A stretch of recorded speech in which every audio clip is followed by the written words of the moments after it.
जय श्री कृष्ण मित्रों, स्वागत है आपका KTV स्टोरी चैनल पर। इस चैनल पर आपको नई नई और दिलचस्प कहानियां मिलती है। अगर आप पहली बार इस चैनल पर आए हैं तो चैनल को सब्सक्राइब कर लीजिए और वीडियो अच्छी लगे तो कमेंट और लाइक करना बिल्कुल मत भूलिए। सैकड़ों साल पुरानी बात है, जब किसी गांव में रघुनाथ नाम का एक किसान अपनी पत्नी के साथ रहता था। वैसे तो उनके जीवन में बहुत खुशहाली थी, लेकिन उनकी सबसे बड़ी चिंता यही थी कि उनके पास कोई संतान नहीं थी। वर्षों तक जब उनके कोई संतान पैदा नहीं हुई तो रघुनाथ ने दूसरी शादी करने का फैसला किया। कुछ समय के बाद उसकी दूसरी पत्नी गंगा ने एक सुंदर सी बच्ची को जन्म दिया। वह कन्या इतनी कोमल और मनमोहक थी कि उसे देखने पर लगता था जैसे स्वर्ग की कोई कन्या धरती पर उतर आई हो। किसान और उसकी पत्नी ने उसका नाम विधि रखा। विधि के जन्म से ही उनके घर में खुशियों की बहार आ गई। उसकी मां गंगा उसे बड़े लाड प्यार से पाल रही थी, लेकिन उनकी इन खुशियों को किसी की नजर लग गई। रघुनाथ की पहली पत्नी सुनीता, जो पहले से ही संतान न होने के कारण बहुत परेशान रहती थी, अब उस छोटी सी बच्ची को देखकर और भी ज्यादा ईर्ष्या से भर चुकी थी। वह उस बच्ची को देखना भी पसंद नहीं करती थी। रघुनाथ अपनी बेटी और दूसरी पत्नी गंगा को बड़े प्यार से रखता था, जिसके कारण सुनीता के अंदर जलन बढ़ती जा रही थी। कुछ दिनों के बाद जब छोटी सी बच्ची धीरे धीरे चलने लगी और उसका पिता उसे और भी ज्यादा प्यार करने लगा, तो किसान की पहली पाम पत्नी सुनीता को लगने लगा कि यह बच्ची उसे उसके पति से दूर कर रही है। धीरे धीरे वह मासूम बच्ची की दुश्मन बन गई और हमेशा सोचती कि कैसे इस बच्ची को रास्ते से हटा दिया जाए। किसान की दूसरी पत्नी गंगा हमेशा घर के कामों में व्यस्त रहती थी और किसान रघुनाथ अपने खेतों में काम करता रहता था। लेकिन पहली पत्नी सुनीता का मन अब एक भयानक योजना बनाने लगा था। एक दिन जब गंगा किसी काम से घर से बाहर गई हुई थी और रघुनाथ अपने खेतों में काम कर रहा था, तो सुनीता को अच्छा मौका मिल गया। उसने छोटी सी बच्ची को अपनी गोद में उठाया और उसे लेकर जंगल की तरफ निकल गई। वह मन ही मन सोच रही थी, अगर यह बच्ची मेरी दुनिया से चली जाए तो मेरी सारी परेशानियां खत्म हो जाएंगी। न रहेगा बांस, न बजेगी बांसुरी। धीरे धीरे चलते हुए वह जंगल में पहुंच गई, जहां दूर दूर तक कोई नहीं था। केवल पक्षियों और पत्तों की आवाज सुनाई दे रही थी। सुनीता ने अपने चारों ओर नजर दौड़ाई।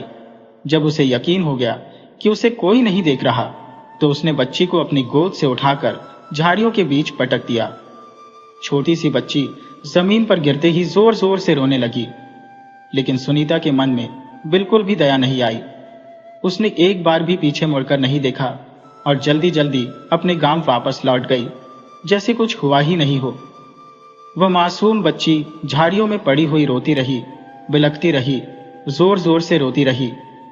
कहते हैं कि बच्चे भगवान का रूप होते हैं और भगवान अपने बच्चों को कभी बेसहारा नहीं छोड़ते। नजदीक ही एक बहुत बड़ा पेड़ था, जिस पर एक बंदरिया अपने बच्चों के साथ रहती थी। बंदरिया अपने बच्चों को सीने से लगाए बैठी थी कि अचानक उसे किसी बच्चे के रोने की आवाज सुनाई दी। वह चौंक पड़ी और पेड़ से उतरकर झाड़ियों की ओर भागने लगी। उसने देखा कि एक छोटी सी बच्ची भूख और दर्द से रो रही थी। बंदरिया ने उस बच्ची को अपनी गोद में उठा लिया, लेकिन बच्ची अभी भी रो रही थी। शायद उसे अपनी मां की गोद चाहिए थी। बंदरिया ने उसे शांत करने के लिए एक पेड़ से ताजा फल तोड़े और उन्हें निचोड़कर फलों का रस बच्ची के होठों पर लगाया। जैसे ही बच्ची के मुंह में रस की कुछ बूंदें गईं, तो उसे कुछ आराम महसूस हुआ और धीरे धीरे वह शांत हो गई। बंदरिया ने बच्ची को अपनी गोद में सुला लिया और धीरे धीरे उस बच्ची की आंखें बंद हो गईं, बिल्कुल वैसे ही जैसे एक मां अपने बच्चों को प्यार करती है। अब बंदरिया के मन में एक नई जिम्मेदारी का एहसास हो रहा था कि उसे इस बच्ची की रक्षा करनी है। जिसे अपनी मां का प्यार नहीं मिला, उसे एक बंदरिया की ममता मिल गई थी। बंदरिया की देखभाल में वह मासूम सी बच्ची धीरे धीरे बड़ी होने लगी। बंदरिया उसे अपनी संतान की तरह पाल रही थी। वह रोज उसे मीठे फलों का रस पिलाती। जब बच्ची को रात के समय ठंड लगती तो उसे अपने शरीर से चिपकाकर गर्मी देती। इसी जंगल में नजदीक ही एक महात्मा जी की कुटिया थी। एक दिन जब महात्मा जी वहां से गुजरे तो उन्होंने देखा कि बंदरिया की गोद में एक छोटी सी बच्ची है। वह बंदरिया अक्सर महात्मा जी की कुटिया में आया करती थी, इसलिए वह महात्मा जी को अच्छी तरह से पहचानती थी। महात्मा जी ने जब देखा कि उनकी प्यारी बंदरिया की गोद में एक छोटी सी बच्ची है, तो उन्होंने बंदरिया की गोद से उस छोटी सी बच्ची को ले लिया और बड़े ध्यान से उसे देखने लगे। महात्मा जी के मन में उस छोटी सी बच्ची के लिए प्रेम उमड़ने लगा। वह सोचने लगे, आखिर यह बच्ची कहां से आई, इसे जंगल में कौन छोड़ गया। महात्मा जी उस बच्ची को अपनी कुटिया की तरफ ले चले। उन्होंने बंदरिया को पुचकारा और कहा, तूने इस बच्ची की रक्षा करके बहुत ही पुण्य का काम किया है, आज से यह मेरी बेटी होगी। और फिर महात्मा जी ने उस बच्ची का नाम ज्योति रख दिया, क्योंकि वह सचमुच चमकते हुए सूर्य के समान सुंदर और तेजस्वी थी। अब ज्योति महात्मा जी के साथ रहने लगी, लेकिन बंदरिया के साथ भी उसका अटूट संबंध बना हुआ था। बंदरिया अब कुटिया के पास ही रहती और हर समय ज्योति का ध्यान रखती। जब वह रोती तो बंदरिया उसे सहलाती, उसे अपनी गोदी में झूला झुलाती। महात्मा जी भी खुश थे कि ईश्वर ने उन्हें बच्ची के रूप में एक बेटी दे दी थी। महात्मा जी ने ज्योति को पूजा पाठ और ज्ञान ध्यान की शिक्षा देना शुरू कर दिया। समय बीतता गया और ज्योति धीरे धीरे बड़ी होने लगी। वह जंगल के जीव जंतुओं से बहुत घुल मिल गई थी, खास तौर पर बंदरिया के बच्चों के साथ। महात्मा जी जब भी पूजा पाठ करते तो ज्योति उनके पास जाकर बैठ जाती और बड़े ध्यान से उन्हें देखती। धीरे धीरे वह कई मंत्र भी सीख चुकी थी। महात्मा जी को वह बाबा और बंदरिया को मां कहकर पुकारती। ज्योति अब जवान हो चुकी थी और पहले से भी ज्यादा सुंदर लगने लगी थी। वह बिल्कुल किसी स्वर्ग की अप्सरा की तरह दिखाई देती। अब तो वह कुटिया की देखभाल भी करने लगी थी। वह महात्मा जी के लिए भोजन बनाती और बंदरिया के बच्चों को भी खाना खिलाती। एक दिन की बात है जब महात्मा जी ने ज्योति को अपने पास बुलाया और बोले, बेटी, मैं कुछ दिनों के लिए तीर्थ यात्रा पर जा रहा हूं। यह सुनकर ज्योति थोड़ा उदास हो गई, लेकिन महात्मा जी ने उसे समझाया, तू चिंता मत कर, मैंने सब इंतजाम कर दिया है। घर में भोजन, लकड़ियां, पानी सब कुछ रखा हुआ है। तुझे बाहर जाने की जरूरत नहीं पड़ेगी और ये बंदरिया तो तुम्हारे साथ है ही। ज्योति को समझा बुझाकर महात्मा जी तीर्थ यात्रा पर निकल पड़े।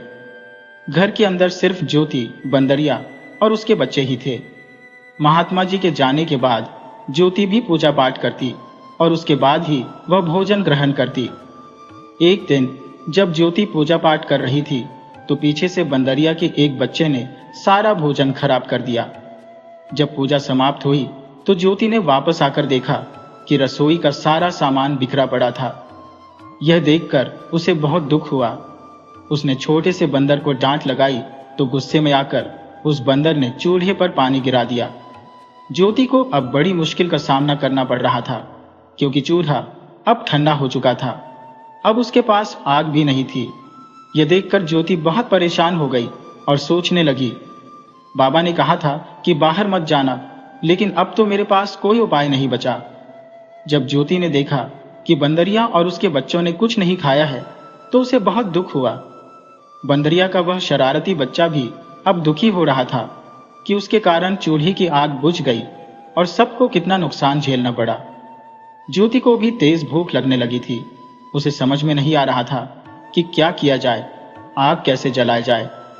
तभी उसकी नजर कुटिया के बाहर गई, जहां उसे हल्का हल्का धुआं उठता हुआ दिखाई दिया। शायद किसी ने बाहर चूल्हा जलाया था। उसने सोचा, चलो उस झोपड़ी से आग मांगकर लाती हूं। धीरे धीरे वह झोपड़ी की तरफ चल दी, जो जंगल में कुछ दूरी पर थी और वहां धुआं उठता हुआ दिखाई दे रहा था। जब ज्योति उस झोपड़ी के पास पहुंची तो उसे अंदर से लकड़ियों के जलने की आवाज आ रही थी। झोपड़ी के पास जाकर उसने दरवाजा खटखटाया। झोपड़ी का दरवाजा खुला तो अंदर से एक बुढ़िया बाहर आई। उस बुढ़िया की आंखों में एक अजीब सी चमक थी। वह कोई साधारण बुढ़िया नहीं थी, बल्कि एक ठगनी थी जो अक्सर जंगल से गुजरने वाले राहगीरों को लूटा करती थी। जैसे ही उसने ज्योति को देखा, उसके मन में लालच आ गया। उसने सोचा, अगर मेरा बेटा भी घर पर होता तो मैं इस लड़की को जबरदस्ती घर में कैद कर लेती, लेकिन जब तक वह नहीं आ जाता मुझे किसी तरह से इस लड़की को यहाँ रोकना होगा। बुढ़िया ने बनावटी प्यार दिखाते हुए ज्योति से कहा, आओ बेटी, अंदर आओ। तुम कौन हो और यहाँ कैसे आना हुआ? तुम जैसी सुंदर लड़की को इस जंगल में देखकर मुझे बहुत हैरानी हुई।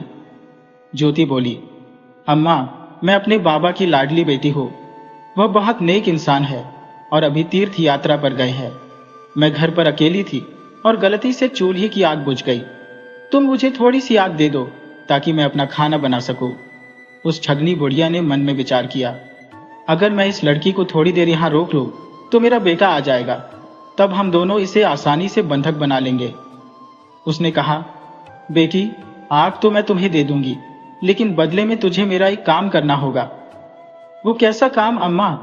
बुढ़िया ने कहा, बेटी, मैं बहुत बूढ़ी हूँ और कमजोर हो चुकी हूँ। मुझसे अब घर का काम नहीं होता। अभी थोड़ी देर में मेरा बेटा आने वाला है और उसे बहुत भूख लगेगी। देखो, वहां बाजरे के दाने रखे हैं, इन्हें चक्की में पीसकर आटा बना दो, उसके बाद मैं तुम्हें आग दे दूंगी।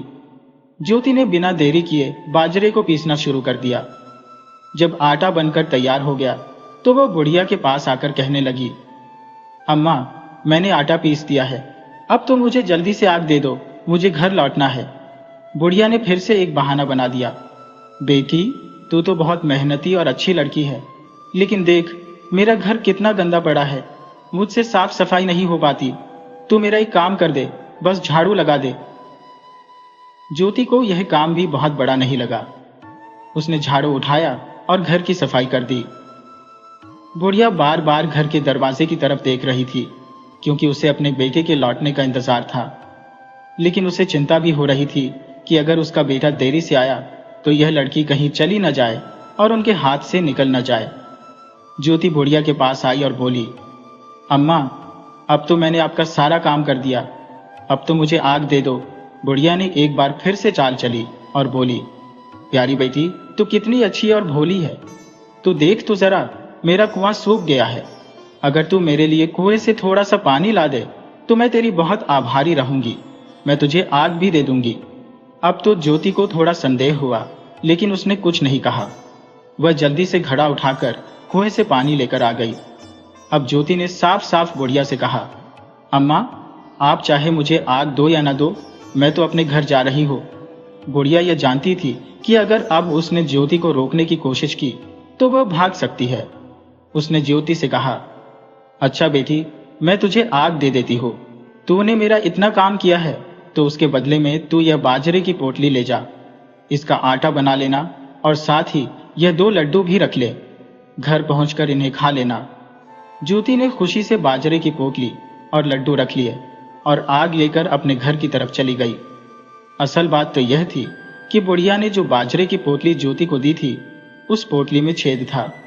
जब ज्योति बुढ़िया की झोपड़ी से चलते चलते अपने घर तक पहुंची तो रास्ते में पोटली से बाजरे के दाने बिखरते चले गए और वह जो 2 लड्डू बुढ़िया ने दिए थे वे साधारण लड्डू नहीं थे, बल्कि उनमें बेहोश कर देने वाली जड़ी बूटियां मिलाई गई थी। घर पहुंचकर ज्योति बहुत खुश थी, क्योंकि अब उसे आग मिल चुकी थी। उसने तुरंत अपना चूल्हा जलाया, खाना बनाया। सबसे पहले उसने बंदरिया और उसके बच्चों को खाना खिलाया, फिर खुद खाना खाया। लेकिन उसे अंदाजा नहीं था कि जो बाजरे की पोटली वह अपने साथ लेकर आई थी, वही उसके दुर्भाग्य का कारण बनने वाली थी। उधर ठगनी बुढ़िया का बेटा, जो उसी की तरह एक ठग लुटेरा था, देर रात जब अपने घर में आया तो उसके कदम रखते ही बुढ़िया ने उसे फटकार लगाई और कहा, अरे, तू आज कहाँ मर गया था? तुझे पता नहीं, आज एक शिकार हमारे हाथ से निकल गया। वह कहने लगा, कौन सा शिकार? तब बुढ़िया ने झुंझलाकर कहा, अरे मूर्ख, अभी थोड़ी देर पहले एक बहुत सुंदर लड़की खुद चलकर हमारे घर आई थी, लेकिन तू यहाँ नहीं था, इसलिए मुझे उसे जाने देना पड़ा। मैंने उसे थोड़े से बाजरे के दाने दिए थे और उस पोटली में मैंने छेद भी कर दिया था। तू उन दानों का पीछा करता चला जा, वह दाने तुझे लड़की तक पहुंचा देंगे। वह आदमी उन दानों का पीछा करते हुए ज्योति के घर की तरफ चल दिया। दूसरी तरफ ज्योति ने खाना खाने के बाद बुढ़िया के दिए हुए लड्डू भी खा लिए और उन लड्डुओं के असर से वह बेहोश होकर गिर गई। उसकी ऐसी हालत देखकर बंदरिया उसे जोर जोर से हिलाने लगी, परंतु कोई फायदा नहीं हुआ। जब बुढ़िया का लड़का बाजरे के दानों का पीछा करते हुए ज्योति की कुटिया तक आ पहुंचा तो उसने कुटिया के दरवाजे को खोलने की कोशिश की, परंतु दरवाजा अंदर से बंद था। वह जोर जोर से दरवाजे को पीटने लगा, परंतु अंदर मौजूद बंदरिया और उसके बच्चों ने खतरे को भांप लिया और वे उस ठग पर टूट पड़े। आखिरकार ठग को अपनी जान बचाकर वहां से भागना पड़ा, परंतु बेचारी ज्योति अभी तक जमीन पर बेहोश पड़ी हुई थी। किस्मत का करना ऐसा हुआ कि उसी समय आसपास ही कहीं घोड़ों की टाप की आवाज गूंजने लगी। जंगल में एक बहुत बड़ा शाही काफिला प्रवेश कर चुका था। ये कोई साधारण काफिला नहीं था, बल्कि राजा विक्रम सिंह का काफिला था, जो अपने मंत्रियों और सैनिकों के साथ जंगल में शिकार खेलने के लिए आया था। तभी उनकी नजर कुतिया की ओर पड़ी। राजा ने अपने मंत्री से कहा, जाओ जरा देखो तो उस कुतिया में कौन रहता है। मंत्री कुतिया की तरफ गया। जब उसने अंदर झांका तो तेजी से बाहर आ गया। राजा ने पूछा, क्या हुआ मंत्री जी? मंत्री बोला, महाराज, कुतिया के अंदर एक बहुत सुंदर लड़की बेहोश पड़ी है और उसके पास एक बंदरिया बैठी है जो रो रही है। राजा को यह सुनकर बड़ी हैरानी हुई। वह मंत्री के साथ उस कुतिया में पहुंच गया तो देखा कि लड़की बेहोश पड़ी थी और बंदरिया उसके पास बैठी हुई रो रही थी। राजा ने बंदरिया को पुचकारा और कहा, घबराओ मत, हम यहां तुम्हारी सहायता के लिए आए हैं। इसके बाद राजा ने ज्योति की नब्ज चटोली और बोला, शुक्र है यह अभी तक जिंदा है। उसने ज्योति के मुंह पर पानी के छींटे मारे, जिससे उसकी बेहोशी टूट गई और वह होश में आ गई। तब राजा ने उससे पूछा, मैंने तुम्हारी जान तो बचा ली, लेकिन तुम बताओ कि तुम कौन हो और इस जंगल में अकेली क्या कर रही हो? वह बोली, महाराज, मैं साधु बाबा की बेटी हूं और यह बंदरिया मेरी मां जैसी है। यह सुनकर राजा को बहुत आश्चर्य हुआ कि यह बंदरिया तुम्हारी मां है। अब तो राजा के मन में कई सवाल उठने लगे। साथ ही साथ वह ज्योति की सुंदरता और उसकी मासूमियत को देखकर उस पर मंत्रमुग्ध हो चुका था। उसने ज्योति से कहा, तुम जैसी सुंदर और कोमल लड़की को इस जंगल में अकेले नहीं रहना चाहिए। अगर तुम चाहो तो मेरे साथ मेरे महल में चल सकती हो। वहां तुम्हारी देखभाल भी हो जाएगी। तुम्हारे बाबा को भी वहीं बुला लिया जाएगा और इस बंदरिया के रहने के लिए वहां इंतजाम करवा दूंगा। ज्योति को भी लगा कि हाँ, महल में जाना सुरक्षित होगा, क्योंकि बाबा को तो अभी तीर्थ यात्रा से आने में काफी दिन लग जाएंगे। उसने राजा का प्रस्ताव स्वीकार कर लिया और बंदरिया को साथ लेकर वह राजमहल चली गई। जब राजा ज्योति को लेकर महल में आ गया तो राजा की माता ने राजा से पूछा, बेटा, तुम इस लड़की को किस रिश्ते से यहाँ लेकर आए हो? लोग तुम्हारे बारे में तरह तरह की बातें करेंगे। अगर तुम्हें सचमुच इससे प्यार है तो तुम इसे अपनी रानी बना लो। इससे इसका मान सम्मान भी बना रहेगा और किसी को कोई आपत्ति भी नहीं होगी। राजा को यह बात बहुत अच्छी लगी। वह तो पहले ही ज्योति की सुंदरता और उसकी मासूमियत पर फिदा हो चुका था।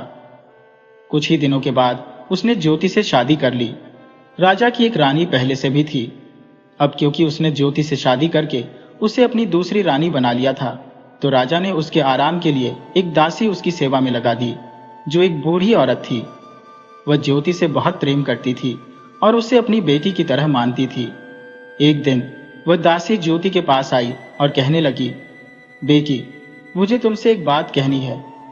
तुम्हारी जो सौतन है वह एक बहुत चतुर और चालाक औरत है। वह सिर्फ दिखाने के लिए तुमसे प्रेम करती है, लेकिन असल में वह तुम्हारी दुश्मन है। वह राजा के साथ तुम्हारा प्रेम सहन नहीं कर पा रही, इसलिए उससे सावधान रहना। ज्योति ने जब यह बात सुनी तो मुस्कुराकर कहने लगी, अम्मा, तुम तो बेकार में ही चिंता करती हो। वो तो मेरी बड़ी बहन जैसी है। हम दोनों ही राजा की रानियां हैं, तो फिर उसे मुझसे जलन क्यों होगी? दासी ने निराश होकर सिर हिलाया और कहा, बेटी, यह बात तुम अभी नहीं समझोगी। दासी को मालूम था कि ज्योति को महल की राजनीति समझने में अभी काफी समय लगेगा। राजा की बड़ी रानी को ज्योति का महल में आना और राजा का उससे प्रेम करना बिल्कुल भी पसंद नहीं था। इसके साथ ही वह ज्योति की सुंदरता से भी बहुत ईर्ष्या करती थी, लेकिन वह इतनी चालाक थी कि उसने अपने मन की जलन को ज्योति के सामने जाहिर नहीं होने दिया। वह ज्योति के साथ मीठी मीठी बातें करती और उसे महल की राजनीति में उलझाने की कोशिश करती। ज्योति भी निर्दोष मन से उसे अपनी बड़ी बहन मानती थी। फिर एक दिन राजा की बड़ी रानी ने अपने मन में एक भयानक षड्यंत्र रच लिया। उसने ज्योति से कहा, बहन, क्यों ना आज हम दोनों महल के बगीचे के पास बहने वाली नदी पर घूमने चले। वहां की साफ हवा और स्वच्छ वातावरण तुम्हारे मन को प्रसन्न कर देगा। ज्योति खुशी खुशी उसके साथ चलने को तैयार हो गई। इधर वह बंदरिया जो हमेशा ज्योति के साथ रहती थी, उसने बड़ी रानी की मंशा को भांप लिया था। उसने ज्योति की साड़ी पकड़कर उसे रोकने की कोशिश की, पर ज्योति ने उसे डांटते हुए कहा, तुम्हें क्या परेशानी है? जब देखो मेरे पीछे पड़ी रहती हो। जाओ यहां से और हमें जाने दो। और फिर दोनों रानियां महल के बगीचे के पास बहने वाली नदी के पास जा पहुंची। कुछ देर तक वहां घूमने के बाद बड़ी रानी बोली, आओ बहन, मैं तुम्हें इस नदी के साफ पानी में तुम्हारी परछाई दिखाती हूं, जिसमें तुम और भी ज्यादा सुंदर दिखाई दोगी। बेचारी ज्योति उसकी चिकनी चुपड़ी बातों में आ गई। जब ज्योति नदी के पानी में अपनी परछाई देखने के लिए झुकी, तो पीछे से बड़ी रानी ने उसे नदी में धक्का दे दिया। ज्योति बहती हुई नदी में गिर गई और कुछ ही पलों में वह पानी में कहीं गायब हो गई। अब बड़ी रानी बहुत खुश थी कि उसके रास्ते का कांटा हमेशा के लिए हट चुका था। वह भागकर वापस अपने महल में चली गई, जैसे कुछ हुआ ही नहीं हो। जब शाम के समय राजा विक्रम सिंह अपने महल में लौटे, तो उन्हें एहसास हुआ कि ज्योति कहीं दिखाई नहीं दे रही।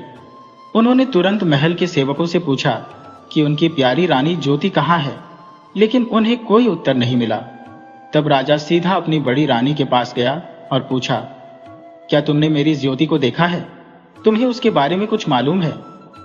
बड़ी रानी ने बहुत मासूम सा चेहरा बनाते हुए कहा, महाराज, मैंने तो उन्हें नहीं देखा, लेकिन यह बंदरिया जो हमेशा उसके साथ चिपकी रहती थी, कहीं ऐसा तो नहीं कि इसी बंदरिया ने उसे कोई नुकसान पहुंचा दिया हो, क्योंकि पशु तो आखिर पशु ही होता है। यह सुनकर राजा को भी लगने लगा कि यह बंदरिया ही ज्योति के गायब होने के लिए जिम्मेदार है। उसने सैनिकों को आदेश दिया कि इस बंदरिया को बांधकर काल कोठरी में डाल दिया जाए।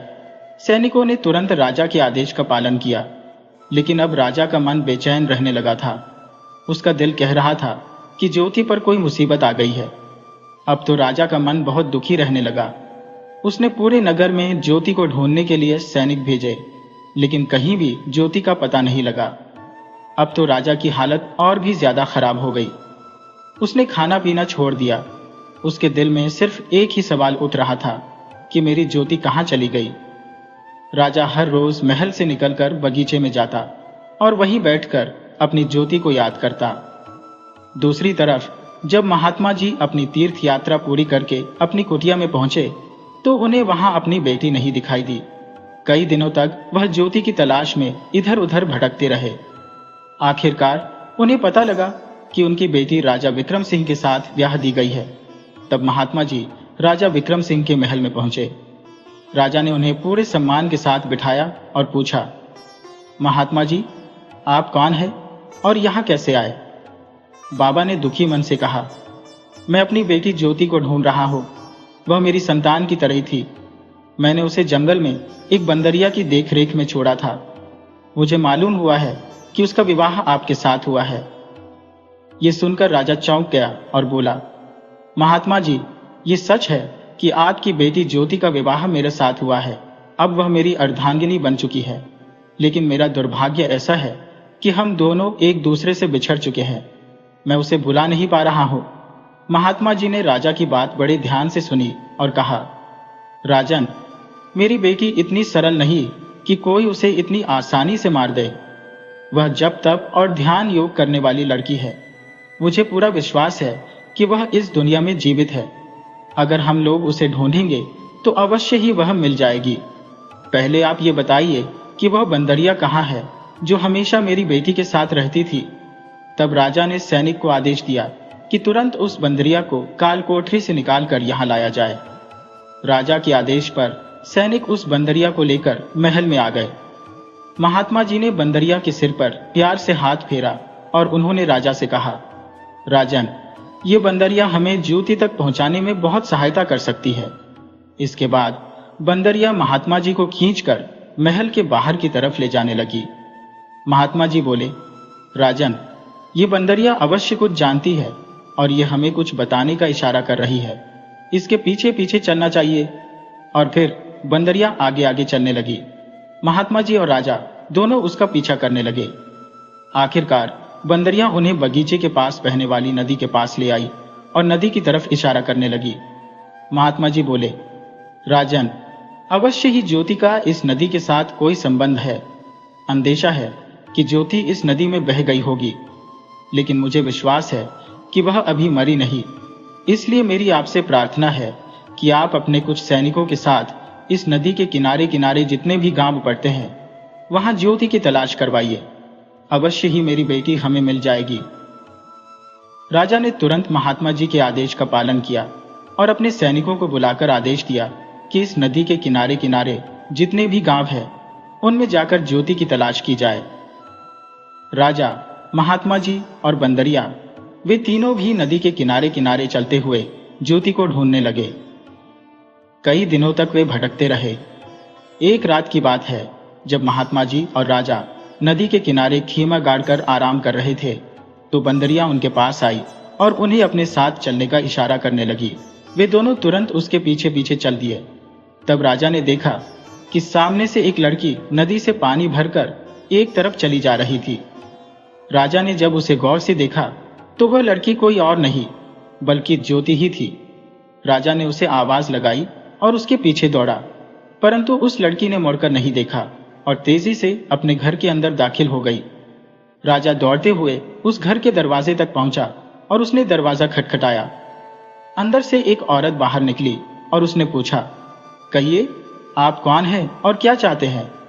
राजा बोला, अभी अभी मेरी पत्नी ज्योति इस घर के अंदर गई है, मैं उससे मिलना चाहता हूं। उस औरत ने जवाब दिया, यहां तो सिर्फ मैं और मेरी बेटी रहते हैं। राजा ने कहा, नहीं, वो मेरी पत्नी ज्योति है, आप एक बार मुझे उससे मिलवा दीजिए। ठीक उसी समय बंदरिया भी पीछे पीछे आ चुकी थी। घर का दरवाजा खुला देखकर वह अंदर चली गई तो सामने ही ज्योति थी। बंदरिया को देखते ही ज्योति की आंखों में आंसू आ गए और उसने बंदरिया को गले से लगा लिया और माँ माँ कहकर रोने लगी। राजा और उस औरत ने जब यह दृश्य देखा तो वे भी अंदर आ गए। पीछे पीछे महात्मा जी भी वहां पहुंच चुके थे। राजा ने ज्योति से पूछा, मुझे पक्का विश्वास था कि तुम जिंदा हो, परंतु तुम लौटकर महल क्यों नहीं आई? तब ज्योति ने अपनी आप बीती बताते हुए कहा, राजन, मैं ऐसे महल में नहीं रहना चाहूंगी जहां ईर्ष्या और द्वेष के कारण लोग एक दूसरे के दुश्मन हो। आपकी बड़ी रानी ने मुझे जान से मारने के लिए नदी में धक्का दे दिया था, लेकिन मैं मरी नहीं। बहते बहते मैं नदी के इस किनारे तक आ पहुंची जहां इन माता जी ने मुझे बचा लिया और एक नया जीवन दिया। परंतु मैं लौटकर महल नहीं गई क्योंकि मैं जानती थी कि अगर मैं फिर से वहां गई तो मेरे खिलाफ साजिश की जाएगी। राजा ने ज्योति की पूरी बात सुनी और उससे कहा, ज्योति, तुम बिल्कुल भी चिंता न करो, अब तुम्हारी सुरक्षा की सारी जिम्मेदारी मेरी है। बड़ी रानी को उसके किए की सजा दी जाएगी, परंतु तुम मेरे साथ महल चलो। इतने में महात्मा जी ने ज्योति को समझाते हुए कहा, बेटा, महाराज ठीक कहते हैं, तुम्हारी जगह यहाँ नहीं बल्कि महल में है। अब तक जो भी तुम्हारे साथ हुआ उसे एक बुरा सपना समझकर भूल जाओ। मुझे विश्वास है कि महाराज तुम्हारी सुरक्षा की पूरी व्यवस्था करेंगे। और फिर अपने पति और अपने पिता के समझाने पर ज्योति राजा के साथ चलने को तैयार हो गई। राजा अपनी पत्नी को लेकर जब महल में पहुंचा तो यह सब कुछ देखकर बड़ी रानी हैरान रह गई। राजा ने तुरंत बड़ी रानी को उसी समय देश निकाला देने की सजा दे दी और सैनिकों से कहा कि इसे पकड़कर राज्य की सीमा से बाहर फेंक दिया जाए। राजा के आदेश का तुरंत पालन किया गया। अब ज्योति राजा के साथ महल में रहने लगी और वह बंदरिया हमेशा उसके साथ रहती थी और एक माँ की तरह उसकी देखभाल करती। महात्मा जी अब निश्चिंत होकर वापस अपनी कुटिया में चले गए और एक बार फिर से वह ईश्वर की भक्ति में लीन हो गए। तो दोस्तों, मुझे पूरी उम्मीद है कि आपको यह कहानी बहुत पसंद आई होगी। तो इसी तरह की कहानियां देखने के लिए चैनल को सब्सक्राइब कर लीजिए। अपने अच्छे अच्छे कमेंट करना बिल्कुल मत भूलिए और कमेंट के साथ अपना नाम और अपने शहर का नाम भी जरूर लिखें।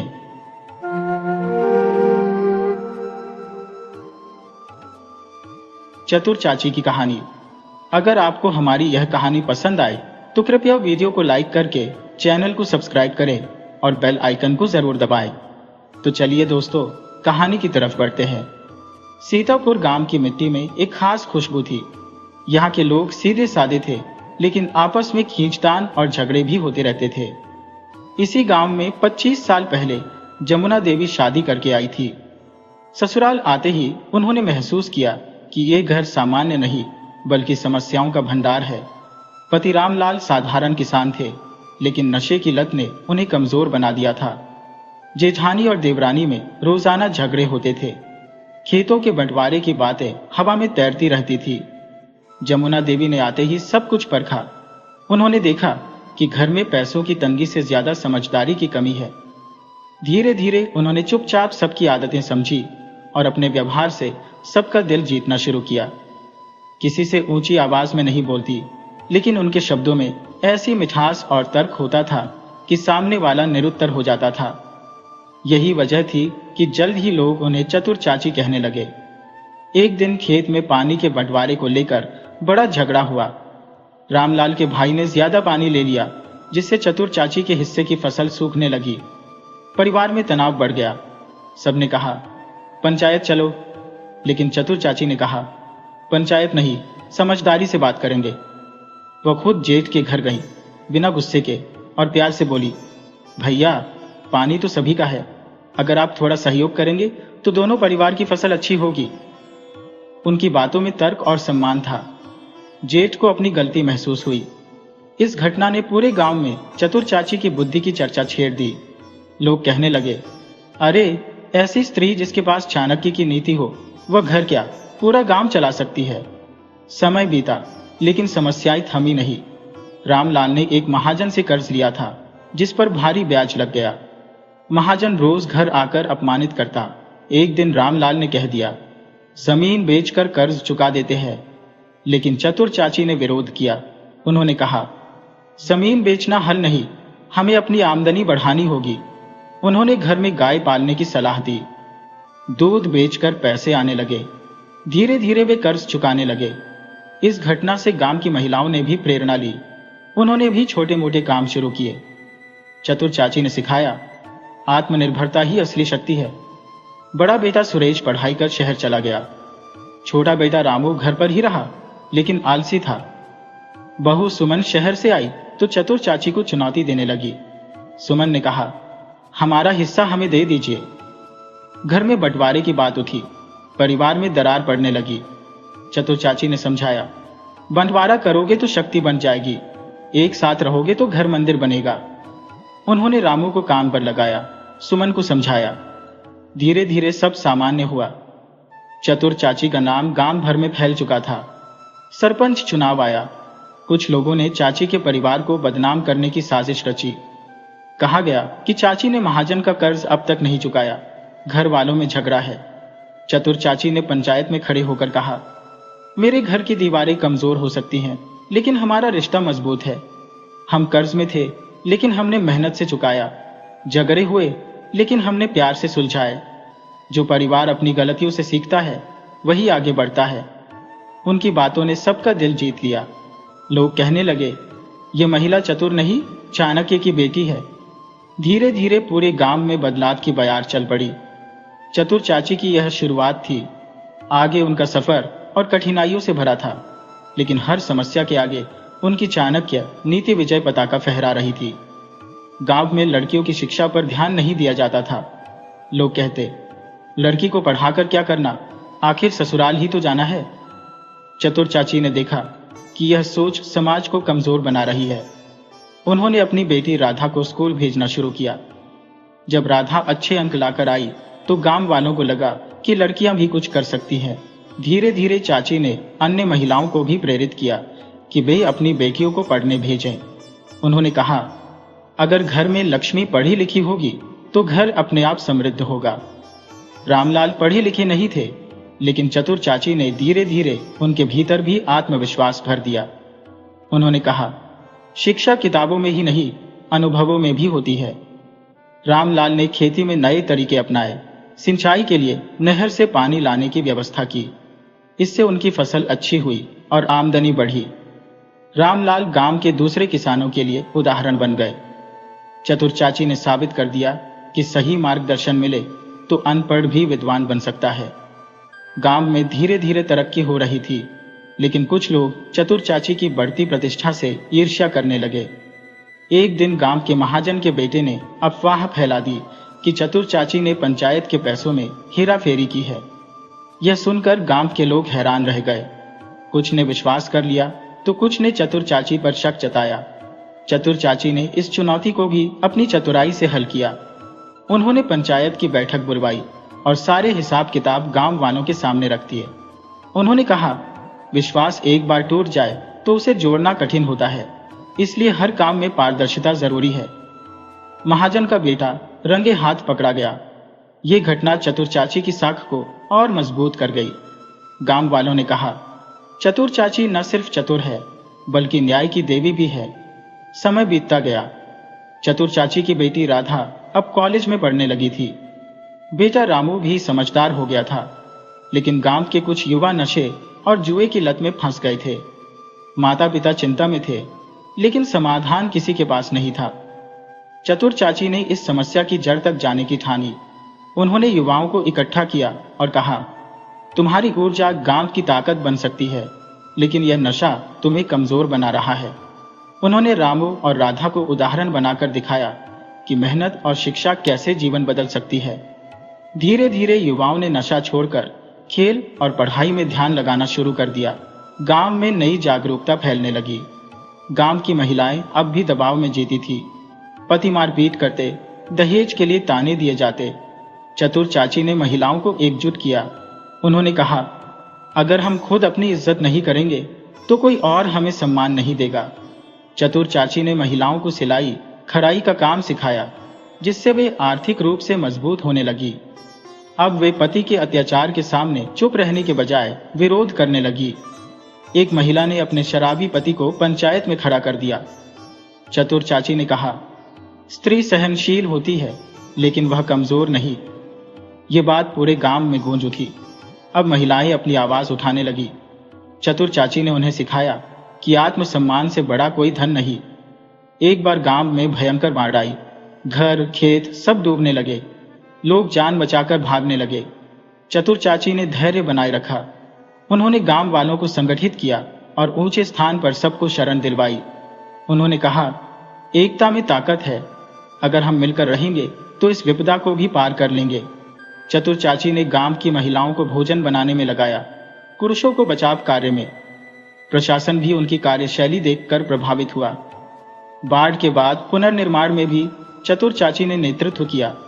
उन्होंने सबको मिलकर काम करने का पाठ पढ़ाया। बाढ़ के बाद गांव में स्कूल की हालत खराब हो गई थी। सरकार की तरफ से मदद आने में देर हो रही थी। चतुर चाची ने गांव वालों से कहा, हम अपने बच्चों के भविष्य के लिए किसी और का इंतजार क्यों करें। उन्होंने श्रमदान की शुरुआत की। गांव के लोग अपने हाथों से स्कूल की मरम्मत करने लगे। यह देखकर प्रशासन ने भी मदद दी। स्कूल फिर से खुला। चतुर चाची ने कहा, शिक्षा सबसे बड़ा धन है।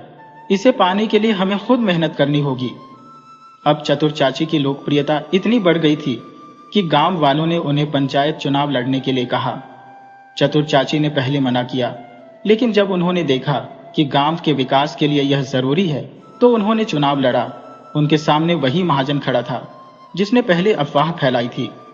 महाजन ने पैसे बांटे, शराब पिलाई, लेकिन गांव वाले अब जागरूक हो चुके थे। उन्होंने कहा, हम अब लालच में नहीं आएंगे, हमें विकास चाहिए। चतुर चाची भारी मतों से जीती।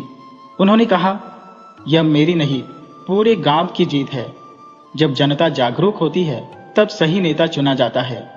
पंचायत में आते ही चतुर चाची ने सबसे पहले भ्रष्टाचार खत्म करने की ठानी।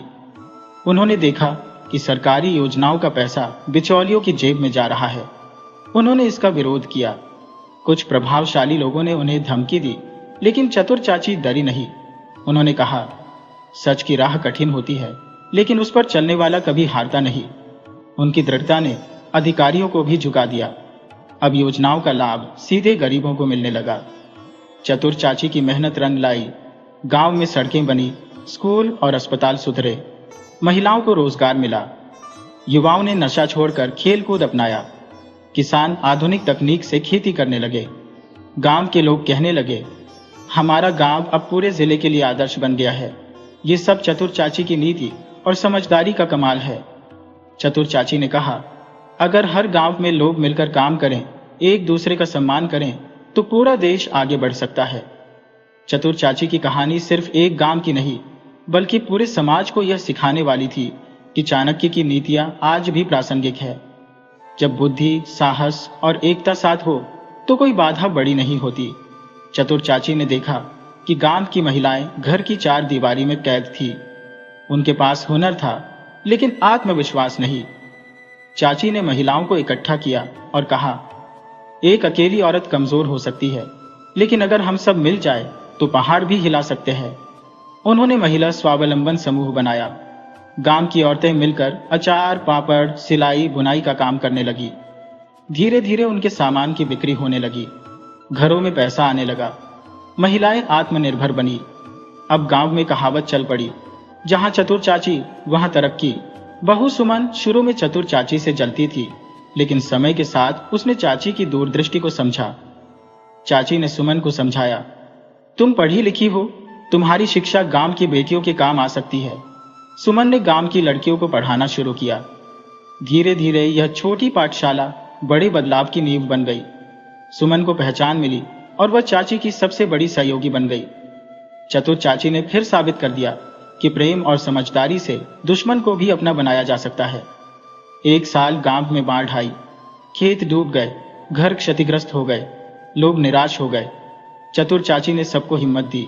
उन्होंने कहा, विपत्ति से घबराकर बैठने से अच्छा है हम सब मिलकर दोबारा शुरुआत करें।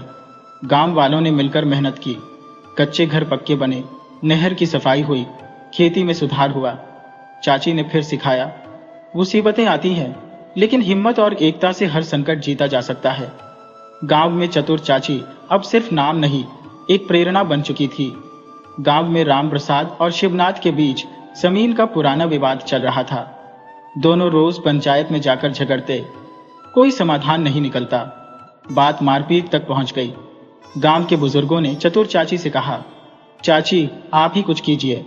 उन्होंने दोनों को बुलाकर बातचीत की। उनकी नीति काम कर गई। दोनों ने समझौता कर लिया। पंचायत में पहली बार बिना मुकदमे के मामला सुलझ गया। चतुर चाची की न्याय बुद्धि की सराहना पूरे क्षेत्र में होने लगी। सीतापुर गांव में जाति पाति का भेदभाव भी था। ऊंची जाति वाले निचली जाति के लोगों को नीचा दिखाते। एक बार रामलाल की गाय खो गई। उसे ढूंढते ढूंढते चाची दलित बस्ती पहुंच गईं। उन्होंने देखा कि वहां के लोग गरीबी और तिरस्कार से दुखी हैं। चतुर चाची ने गांव की चौपाल में कहा, हम सब एक ही मिट्टी के बने हैं। जाति की दीवारें हमें बांटती हैं, लेकिन भूख सबकी एक जैसी है। मिलकर काम करेंगे तो सबकी थाली भरेगी। उनकी बातों का असर हुआ। लोगों ने मिलजुल कर काम करना शुरू किया। धीरे धीरे जातीय भेदभाव घटने लगा। चाची ने भाईचारे की नींव रख दी। एक बार गांव के बगल में एक व्यापारी आया। उसने कहा, मुझे सस्ते में जमीन बेचो, मैं यहाँ फैक्ट्री लगाऊंगा, तुम सबको नौकरी मिलेगी। लालच में कई लोग जमीन बेचने को तैयार हो गए, लेकिन चतुर चाची ने मना किया। उन्होंने समझाया, जमीन हमारी माँ है, इसे बेचा तो कल भूखे मरोगे। नौकरी का वादा करने वाले कल गायब हो जाते हैं। कुछ लोगों ने जमीन बेच दी, लेकिन बाद में पता चला कि व्यापारी ने सबको ठग लिया। चतुर चाची के समर्थकों ने अपनी जमीन बचा ली और खेती कर खुशहाल रहे। चाची ने सबक दिया, तुरंत फायदा देखने वाले हमेशा धोखा खाते हैं। दूरदृष्टि ही असली धन है। गांव के युवक बेकार बैठे ताश खेलते, शराब पीते।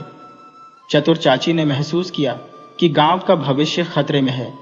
उन्होंने युवाओं को बुलाकर कहा, तुम्हारी ताकत खेतों में काम आए तो गांव सोना उगलेगा। उन्होंने युवाओं को समूह बनाकर सब्जी की खेती, मधुमक्खी पालन और मुर्गी पालन का काम शुरू कराया। कुछ ने मोबाइल मरम्मत और सिलाई सीखी। धीरे धीरे बेरोजगारी घटने लगी। लोग कहने लगे, चतुर चाची ने गांव की तस्वीर बदल दी। एक दिन गांव की लड़की गीता को शहर में कुछ मनचलों ने छेड़ दिया। वह डरकर घर बैठ गई। लोगों ने कहा, लड़की का घर से निकलना ठीक नहीं। चतुर चाची को यह बात नागवार गुजरी। उन्होंने कहा, लड़की को रोकना हल नहीं, लड़कों को सिखाना होगा कि स्त्री का सम्मान करना उनका धर्म है। चाची ने गांव की लड़कियों को आत्मरक्षा की ट्रेनिंग दिलवाई। गांव के लड़कों को भी सभ्यता का पाठ पढ़ाया। धीरे धीरे गांव में माहौल बदल गया। हर कोई बेटियों को सम्मान देने लगा। चतुर चाची ने साबित किया कि असली सुरक्षा डरने में नहीं, हिम्मत से खड़े होने में है। गांव में दहेज प्रथा एक बड़ी बुराई थी।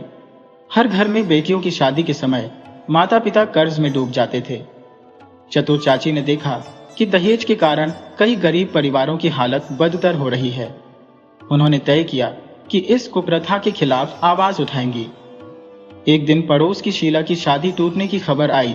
लड़के वालों ने ऐन मौके पर मोटरसाइकिल और 50,000 की मांग रख दी थी। गरीब पिता के पास इतना पैसा नहीं था। शादी टूटने से पूरा परिवार दुखी था। गांव में यह आम बात थी, लेकिन इस बार चतुर चाची चुप नहीं बैठी। उन्होंने महिलाओं की एक बैठक बुलाई और कहा, हमारी बेटियां बोझ नहीं है, उन्हें पढ़ाओ, आगे बढ़ाओ। जब वे आत्मनिर्भर बनेंगी तो दहेज देने की जरूरत ही नहीं पड़ेगी। उन्होंने गांव के बुजुर्गों और पंचायत के सामने यह प्रस्ताव रखा कि दहेज मांगने वाले लड़के वालों का सामाजिक बहिष्कार किया जाए। शुरुआत में लोगों ने विरोध किया, लेकिन चाची की तर्कपूर्ण बातें सुनकर सब सहमत हो गए। यह निर्णय पूरे क्षेत्र में चर्चा का विषय बन गया। धीरे धीरे बदलाव दिखने लगा। गांव की कुछ लड़कियों ने सिलाई, बुनाई और पढ़ाई में आगे बढ़कर साबित किया कि वे किसी से कम नहीं है। चतुर चाची ने एक नई रोशनी जलाई थी। एक साल गांव में भयंकर बाढ़ आई। कई घर बह गए, फसलें डूब गईं, लोग भूख से तड़पने लगे। सरकारी सहायता देर से पहुंच रही थी। ऐसे समय में भी चतुर चाची ने हिम्मत नहीं हारी। उन्होंने गांव की महिलाओं को संगठित किया, घर घर जाकर बचा खुचा अनाज इकट्ठा किया और एक सामूहिक रसोई चलाई। सबको बराबर भोजन मिला। चाची ने पुरुषों को संगठित करके गांव के निचले हिस्सों से लोगों को सुरक्षित स्थानों पर पहुंचवाया। सरकारी अधिकारी जब गांव पहुंचे तो देखा कि चतुर चाची के नेतृत्व में गांव वालों ने आपदा को एकजुटता से झेला है। अधिकारी भी प्रभावित हुए और कहा, अगर हर गांव में ऐसी चतुर चाची हो तो कोई आपदा हमें हरा नहीं सकती। चतुर चाची की सूझबूझ और सामाजिक कार्यों ने उन्हें पूरे जिले में प्रसिद्ध कर दिया। एक दिन जिला मुख्यालय में महिला सशक्तिकरण कार्यक्रम हुआ। चाची को विशेष रूप से बुलाया गया। वहां उन्होंने कहा, महिलाएं कमजोर नहीं है। अगर उन्हें शिक्षा और आत्मनिर्भरता का अवसर मिले तो वे घर और समाज दोनों को संभाल सकती है। चाची को ग्राम गौरव सम्मान से नवाजा गया। जब वे पुरस्कार लेकर गांव लौटी तो सबने फूलों से उनका स्वागत किया। गांव की महिलाएं गर्व से कहने लगी, हमारी चाची सिर्फ चतुर नहीं, हमारी प्रेरणा है। यह चतुर चाची की कहानी का एक और पड़ाव था, लेकिन सफर अभी जारी था। आगे भी उन्होंने समाज में बदलाव की अलख जलाए रखी। सीतापुर गांव में जाति पाति और ऊंच नीच की खाई गहरी थी। अछूत समझे जाने वाले लोग अब भी मंदिर के पास जाने या सार्वजनिक कुएं से पानी भरने में हिचकिचाते थे। एक दलित परिवार की बेटी को कुएं से पानी लेने पर अपमानित किया गया। गांव में माहौल तनावपूर्ण हो गया। चतुर चाची ने इस घटना को गंभीरता से लिया। उन्होंने पंचायत बुलाकर कहा, भगवान ने सबको एक जैसा बनाया है। जाति पाति के भेद ने हमें बांट दिया है। जब तक हम एक दूसरे का सम्मान नहीं करेंगे तब तक गांव का विकास अधूरा रहेगा। चतुर चाची ने सबसे पहले उस दलित परिवार को अपने घर बुलाया और उनके साथ भोजन किया। यह देखकर गांव वालों को समझ आया कि इंसानियत सबसे बड़ा धर्म है। धीरे धीरे लोग पुरानी रूढ़ियों को छोड़कर एकता की ओर बढ़ने लगे। अब सब एक ही कुएं से पानी भरते, त्योहार साथ मनाते और आपस में सहयोग करने लगे। चतुर चाची ने गांव में भाईचारे की एक नई मिसाल कायम की। गांव का किसान हरिराम कर्ज में डूबा हुआ था। फसल खराब हो गई थी और महाजन ने उसका बैल भी हड़प लिया था। हरिराम ने हताश होकर आत्महत्या की कोशिश की, लेकिन समय रहते लोगों ने उसे बचा लिया। यह सुनकर चतुर चाची तुरंत उसके घर पहुंची। उन्होंने हरिराम को ढांढस बंधाया और कहा, जब तक सांस है तब तक आस है। चतुर चाची ने गांव के अन्य किसानों को इकट्ठा किया। सबने मिलकर हरिराम की मदद के लिए अनाज, बीज और थोड़े पैसे जुटाए। चाची ने हरिराम को सलाह दी कि वह आधुनिक खेती और जैविक खाद अपनाए। उन्होंने कृषि विभाग से अधिकारी बुलवाकर किसानों को नई तकनीकें सिखवाईं। हरिराम ने मेहनत की और इस बार उसकी फसल लहलहा उठी। उसने न सिर्फ कर्ज उतारा बल्कि दूसरों की मदद करने लायक भी बन गया। उसने कहा, चतुर चाची ने मुझे नया जीवन दिया। गांव के युवा अब जागरूक हो चुके थे, लेकिन रोजगार की कमी ने उन्हें फिर निराश कर दिया। चतुर चाची ने युवाओं को प्रेरित किया कि वे गांव में ही छोटे छोटे उद्योग शुरू करें। उन्होंने कहा, शहर जाने की जरूरत नहीं, अगर हम यहां अवसर पैदा करें। कुछ युवाओं ने डेयरी व्यवसाय शुरू किया, तो कुछ ने सब्जी उत्पादन और मधुमक्खी पालन। चतुर चाची ने महिलाओं के समूह से जोड़कर इनके उत्पादों को बाजार तक पहुंचाने की व्यवस्था करवाई। गांव में अब रोजगार के नए साधन विकसित हो गए। युवाओं ने कहा, चाची ने हमें सिर्फ नौकरी नहीं, आत्मनिर्भरता का रास्ता दिखाया है। गांव में स्वास्थ्य सेवाओं की कमी थी। बीमारियों के समय लोगों को शहर भागना पड़ता था। एक दिन एक गर्भवती महिला समय पर इलाज न मिलने से चल बसी। यह घटना चतुर चाची को झकझोर गई। उन्होंने स्वास्थ्य विभाग से संपर्क किया और गांव में स्वास्थ्य शिविर लगवाया। उन्होंने आशा कार्यकर्ताओं और दाइयों को प्रशिक्षित करवाया ताकि प्राथमिक इलाज गांव में हो सके। चतुर चाची ने कहा, स्वास्थ्य ही सबसे बड़ी पूंजी है। इसे नजरअंदाज करना अपने भविष्य को खतरे में डालना है। अब गांव में स्वास्थ्य को लेकर जागरूकता बढ़ गई थी। लोग साफ सफाई का ध्यान रखने लगे। चतुर चाची ने स्वास्थ्य के क्षेत्र में भी नई रोशनी फैलाई। समय बीतता गया। चतुर चाची वृद्ध हो चली थी, लेकिन उनका उत्साह कम नहीं हुआ। एक दिन उन्होंने राधा और रामू को बुलाकर कहा, अब समय आ गया है कि तुम लोग गांव की जिम्मेदारी संभालो। मैंने जो पौधे लगाए हैं उनकी देखभाल तुम्हें करनी है। राधा ने गांव की शिक्षा और महिलाओं के विकास की कमान संभाली, तो रामू ने खेती और युवाओं के रोजगार पर ध्यान दिया। गांव वालों ने कहा, चतुर चाची का आशीर्वाद हमारे साथ है। उनकी दी हुई सीख हमारा मार्गदर्शन करेगी। चतुर चाची ने अपने अनुभवों से सिखाया कि समाज में बदलाव लाने के लिए सिर्फ बड़े पद या बड़ी ताकत की जरूरत नहीं होती। अगर इंसान में चतुराई, साहस और प्रेम हो, तो वह किसी भी परिस्थिति को बदल सकता है। चतुर चाची की कहानी एक गांव की दीवारों को पार कर पूरे देश में गूंज गई। लोग उन्हें गांव की चाणक्य कहने लगे। चतुर चाची पंचायत की मुखिया बनने के बाद गांव में विकास कार्यों को तेजी से आगे बढ़ा रही थी, लेकिन उन्होंने देखा कि कुछ सरकारी अधिकारी रिश्वत लेकर योजनाओं को रोक रहे हैं। गरीबों को आवास योजना, पेंशन और राशन जैसी सुविधाएं मिलने में देरी हो रही थी। चतुर चाची ने कहा, हमारे अधिकारों को छीनने वालों को सबक सिखाना होगा। उन्होंने गांव के लोगों को संगठित किया और जिला मुख्यालय जाकर शिकायत दर्ज करवाई। मीडिया ने भी इस मामले को उठाया। जांच हुई, दोषी अधिकारी निलंबित हुए। अब सरकारी योजनाएं बिना किसी बाधा के सीधे गरीबों तक पहुंचने लगी। गांव वालों ने कहा, चतुर चाची अन्याय के आगे कभी नहीं झुकती। चतुर चाची ने देखा कि गांव के युवा अब पढ़ाई में तो रुचि लेने लगे हैं, लेकिन खाली समय में खेल कूद की कोई व्यवस्था नहीं थी। बच्चे कच्चे रास्तों पर खेलते थे, जिससे अक्सर चोट लग जाती थी। चतुर चाची ने पंचायत की बैठक में प्रस्ताव रखा, शिक्षा के साथ साथ बच्चों को शारीरिक रूप से भी स्वस्थ रहना चाहिए। हमें गांव में एक खेल मैदान बनाना चाहिए। गांव वालों ने मिलकर श्रमदान किया। कुछ लोगों ने पैसे भी दिए। कुछ ही महीनों में गांव में खेल मैदान तैयार हो गया। अब बच्चे कबड्डी, खो खो, फुटबॉल जैसे खेलों में भाग लेने लगे। जिले की खेल प्रतियोगिताओं में गांव के युवाओं ने पुरस्कार जीतकर चतुर चाची का नाम रोशन किया। चतुर चाची ने कहा, स्वस्थ शरीर में ही तेज दिमाग रहता है। खेल जीवन का जरूरी हिस्सा है। चतुर चाची ने देखा कि गांव में कुछ पुरुष फिर से शराब पीने लगे हैं। शाम होते ही शराब के ठेके पर भीड़ लग जाती थी। कई घरों में फिर से कलह शुरू हो गई थी। महिलाओं ने चतुर चाची के पास आकर अपनी परेशानी बताई। चतुर चाची ने कहा, जो आदत परिवार तोड़ती है उसे हमें मिलकर खत्म करना होगा। उन्होंने महिलाओं को एकजुट किया। सबने ठेके के सामने धरना दिया। पंचायत में प्रस्ताव पास किया गया कि गांव में शराब बेचना और पीना प्रतिबंधित होगा। धीरे धीरे शराब का असर खत्म हुआ। घरों में खुशहाली लौट आई। गांव की औरतें कहने लगी, चतुर चाची ने हमारे घर बचा लिए। एक दिन गांव में एक स्वास्थ्य अधिकारी आया। उसने बताया कि गांव में गंदगी के कारण कई बीमारियां फैल रही है। बच्चों में कुपोषण और दस्त की समस्या बढ़ रही थी। चतुर चाची ने कहा, स्वस्थ गांव ही सुखी गांव होता है। हमें स्वच्छता की आदत डालनी होगी। उन्होंने महिलाओं को संगठित किया और गांव में सफाई अभियान चलाया। नालियां साफ की गईं, कूड़ा करकट फेंकने के लिए गड्ढे बनाए गए, हर घर में शौचालय बनने लगे। एक बार गांव के आसपास के जंगल में आग लग गई, कई पेड़ झुलसकर राख हो गए।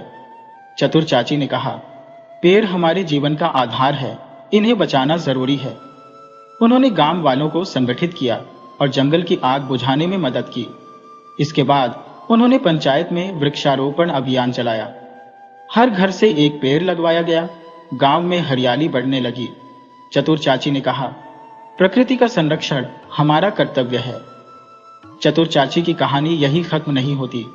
उन्होंने अपने जीवन के हर पड़ाव पर गांव और समाज के लिए कुछ नया किया।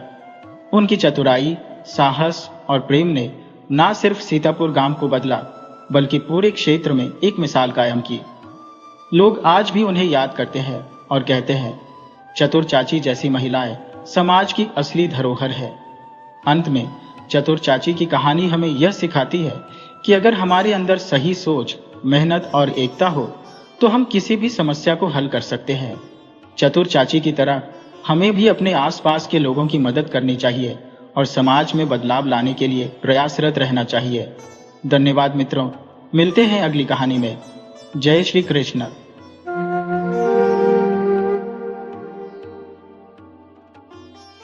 नौकर की चतुर पत्नी। अगर आपको ये कहानी पसंद आए तो कृपया वीडियो को लाइक करें, चैनल को सब्सक्राइब करें और बेल आइकन को जरूर दबाएं। तो चलिए दोस्तों, कहानी की तरफ बढ़ते हैं। सुबह का सूरज अपनी हल्की किरणों से धरती को रोशन करने वाला था। गांव के कच्चे पक्के मकानों की दीवारों पर हल्की सी सुनहरी चमक फैल रही थी। लेकिन रामू के घर में अंधेरा ही था, अभाव का अंधेरा। मिट्टी के चूल्हे पर कोई चिंगारी तक नहीं थी और घर की टूटी छत से टपकती ओस मानो गरीबी का मजाक उड़ा रही थी। रामू, जो सेठ धर्मदास का नौकर था, अपनी पत्नी सुगंधा के साथ कोने में बैठा था। सुगंधा की आंखों में नींद की जगह चिंता थी। रात भर उसने भूखे पेट काटी थी, लेकिन उससे ज्यादा उसे अपने पति की चिंता थी। रामू, आज फिर तू बिना कुछ खाए काम पर जाएगा? उसने धीरे से पूछा। रामू ने फीकी हंसी हंस दी। क्या करूं सुगंधा, रोजगार तो यही है। सेठ जी की हवेली में काम किए बिना 2 जून की रोटी भी नहीं मिलती। सुगंधा उठी और घड़े से पानी निकालकर रामू के हाथ धोने लगी। उसकी आंखों में हौसला झलक रहा था। आज कुछ न कुछ उपाय करना ही होगा, कब तक हम यूं ही भूखे सोएंगे? रामू चुप था। उसका मालिक सेठ धर्मदास लालची था। वह नौकरों को ऊंट के मुंह में जीरा बराबर वेतन देता और दिन भर उनसे जी तोड़ मेहनत करवाता। लेकिन रामू को किसी तरह वह नौकरी बचाए रखनी थी। रामू जैसे ही सेठ धर्मदास की हवेली पहुंचा, उसे देखते ही सेठ गरज पड़ा। अरे, आज भी देर हो गई। नौकर हो और काम चोरी करते हो। जाओ, गोदाम से बोरी निकाल कर लाओ। रामू चुपचाप सिर झुकाकर चला गया। उसे मालूम था कि सेठ का गुस्सा गर्म तवे की तरह था, जो जरा सा कुछ हुआ नहीं कि झुलसा देगा। गोदाम में बोरी खींचते समय उसकी नजर सेठ के मुनीम पर पड़ी, जो वहां कुछ गिनतियां कर रहा था। रामू ने सुना, सेठ जी, इस महीने अनाज की बिक्री बढ़ गई है, लेकिन नौकरों का वेतन बढ़ाने की कोई जरूरत नहीं, उल्टा अगले महीने कटौती कर देते हैं। रामू का खून खौल उठा, लेकिन वह कुछ कह नहीं सकता था। गरीबी ने उसकी जुबान को ताले में जकड़ रखा था। शाम को जब रामू थका हारा घर लौटा तो सुगंधा ने उसकी थकान भरी आंखों में कुछ खोजा। सेठ ने फिर कुछ दिया नहीं? उसने पूछा। रामू ने निराशा से सिर हिला दिया। सुगंधा सोच में पड़ गई। वह जानती थी कि अगर कुछ किया नहीं गया तो उनका हाल और बुरा होगा। सेठ की अन्याय को सहना बंद करना होगा। उसने मुस्कुराते हुए कहा, कल सेठ धर्मदास को सबक सिखाने का समय आ गया है। रामू ने चौंक कर उसे देखा। क्या करोगी? सुगंधा ने आंखों में शरारत और आत्मविश्वास की चमक ली कहा, बस देखना, अब सुबह की शुरुआत संघर्ष से नहीं, जीत से होगी। सुबह की पहली किरणें आसमान को सुनहरी कर रही थी, लेकिन सुगंधा के मन में पहले से ही एक योजना आकार ले चुकी थी। आज उसने ठान लिया था कि सेठ धर्मदास की चालाकी के सामने अपनी बुद्धि का सही उपयोग करेगी। रामू अभी भी चिंता में डूबा था। सुगंधा, मुझे डर लग रहा है। सेठ बहुत चालाक आदमी है। अगर हमारी कोई चाल गलत साबित हुई तो मेरी नौकरी चली जाएगी। सुगंधा ने मुस्कुराकर कहा, डरने की जरूरत नहीं रामू, हमारी चाल सीधी होगी, पर असर ऐसा होगा कि सेठ खुद अपनी ही चालों में उलझ जाएगा। रामू रोज की तरह सेठ धर्मदास की हवेली पहुंचा। सुगंधा भी उसके साथ गई, लेकिन इस बार वह अकेले नहीं थी। उसके साथ गांव की कुछ और औरतें भी थी जो सेठ की धूर्तता से परेशान थी। हवेली में पहुंचते ही सेठ ने गुस्से में पूछा, अरे रामू, यह भीड़ क्यों लाई है? यहाँ कोई मुफ्त की रोटियां नहीं बनती। सुगंधा बिना डरे आगे बढ़ी और बोली, सेठ जी, हम सभी आपके पास एक विनती लेकर आए हैं। हम आपके लिए काम करना चाहते हैं, लेकिन उचित मेहनत आना चाहिए। सेठ हंस पड़ा, तुम सब औरतें काम करोगी और मजदूरी भी मांग रही हो? अरे, मर्दों से तो काम होता नहीं, तुम लोग क्या करोगी?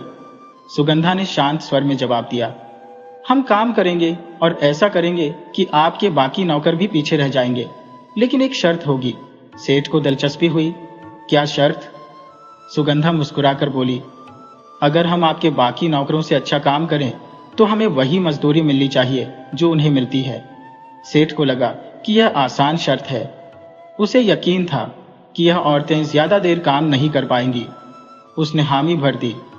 अगले ही दिन सुगंधा और उसकी साथी औरतों ने काम शुरू कर दिया, पर उन्होंने काम को सिर्फ मेहनत से नहीं बल्कि चालाकी से किया।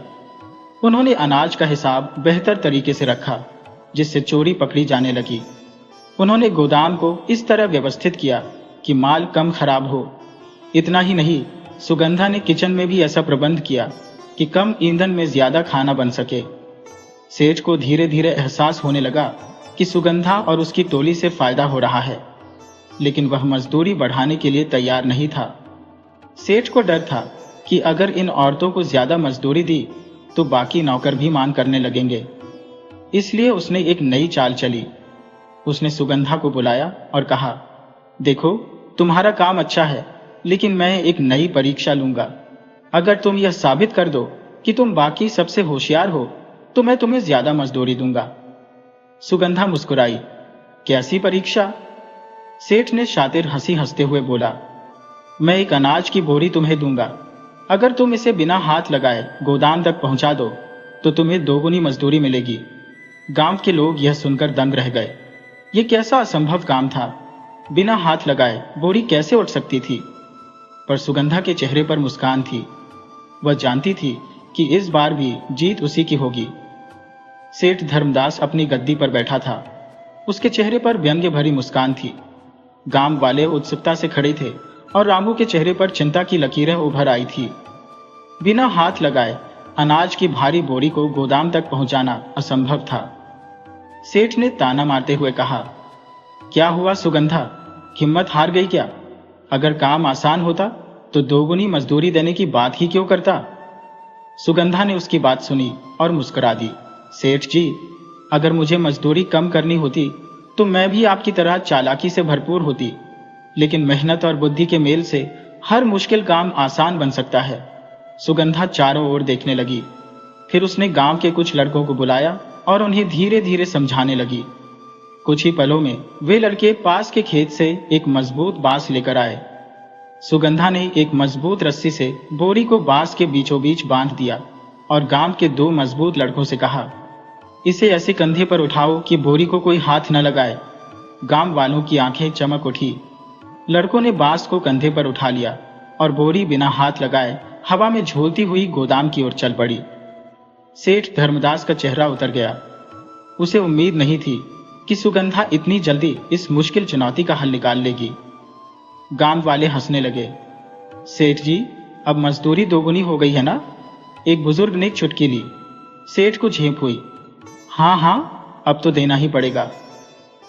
रामू ने पहली बार गर्व से अपनी पत्नी की ओर देखा।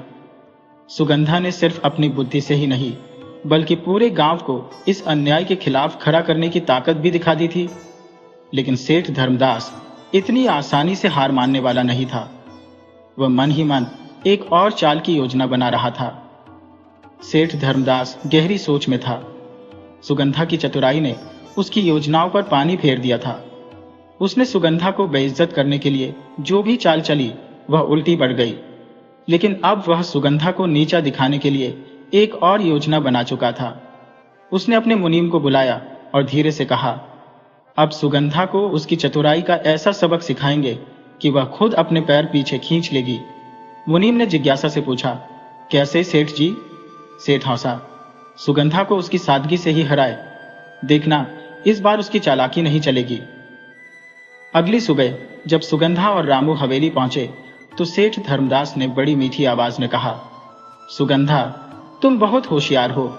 मैंने सोचा था कि कोई गरीब औरत मुझसे जीत नहीं सकती, पर तुमने मेरी सोच को बदल दिया।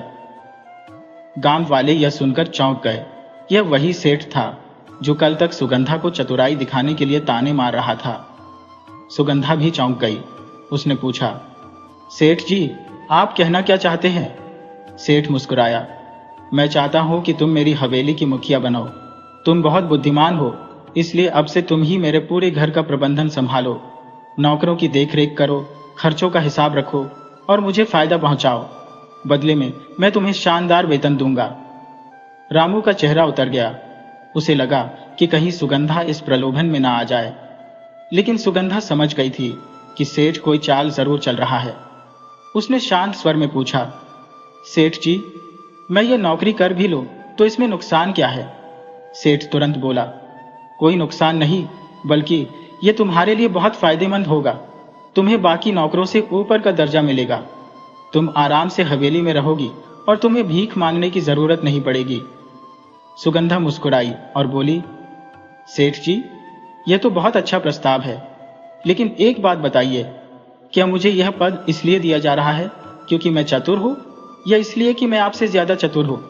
सेठ हड़बड़ा गया। उसने संभलते हुए कहा, ऐसी कोई बात नहीं, मुझे बस अच्छे लोगों की जरूरत है। सुगंधा ने आंखें तरेरते हुए कहा, सेठ जी, अगर आपको अच्छे लोगों की जरूरत होती तो आप बाकी नौकरों की मजदूरी भी बढ़ा चुके होते। लेकिन असली बात यह है कि आप मुझे लालच देकर अपने पक्ष में करना चाहते हैं ताकि मैं आपकी चालों को न समझ सकूं, पर मैं आपकी इस जाल में नहीं फंसूंगी। गांव वाले सुगंधा की इस बात से प्रभावित हो गए। उन्हें समझ आ गया कि सेठ गरीबों को बांटकर राज करना चाहता है। अगर सुगंधा उसकी बात मान लेती तो बाकी नौकरों को न्याय नहीं मिलता। सेठ ने गुस्से में कहा, तो तुम मेरा प्रस्ताव ठुकरा रही हो? सुगंधा ने दृढ़ता से उत्तर दिया, हां सेठ जी, क्योंकि चालाकी से ज्यादा बड़ी चीज सादगी और ईमानदारी होती है। आप मेरी चतुराई की वजह से मुझे यह पद दे रही हैं, लेकिन मैं अपने गांव वालों को नहीं छोड़ सकती। मैं उनके साथ मिलकर मेहनत करूंगी और अपनी ईमानदारी से अपना पेट पालूंगी। सेठ को एहसास हो गया कि उसकी चालाकी इस बार भी हार गई। गांव वालों ने सुगंधा की प्रशंसा की और रामू की आंखों में गर्व था। सेठ की साजिश नाकाम हो गई, लेकिन वह इतनी जल्दी हार मानने वाला नहीं था।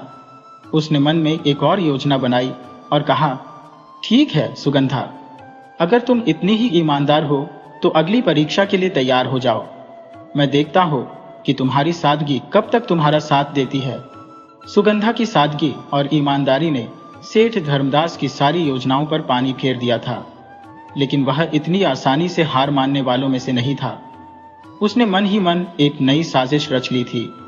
इस बार उसकी चाल ऐसी थी जिससे सुगंधा की साख गांव में खराब हो जाए और गांव वाले ही उसके खिलाफ हो जाए। उसने अपने मुनीम को बुलाया और बोला, इस बार हमें सुगंधा को जनता की नजरों में गिराना होगा। अगर गांव वाले ही उससे मुंह मोड़ लेंगे तो उसकी कोई चालाकी काम नहीं आएगी।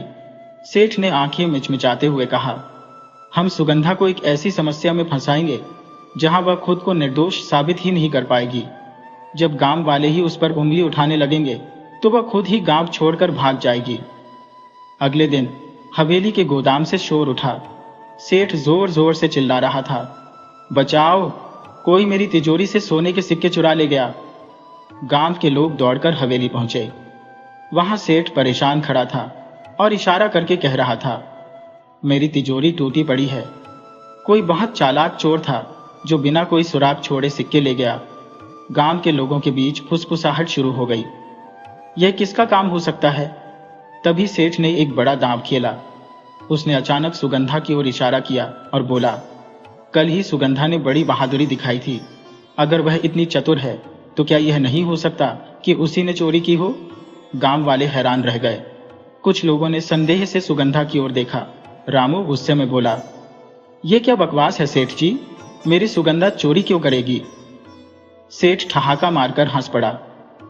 बस मैं तो पूछ रहा हूं, आखिर तुम लोग ही तो कहते हो कि सुगंधा बहुत होशियार है।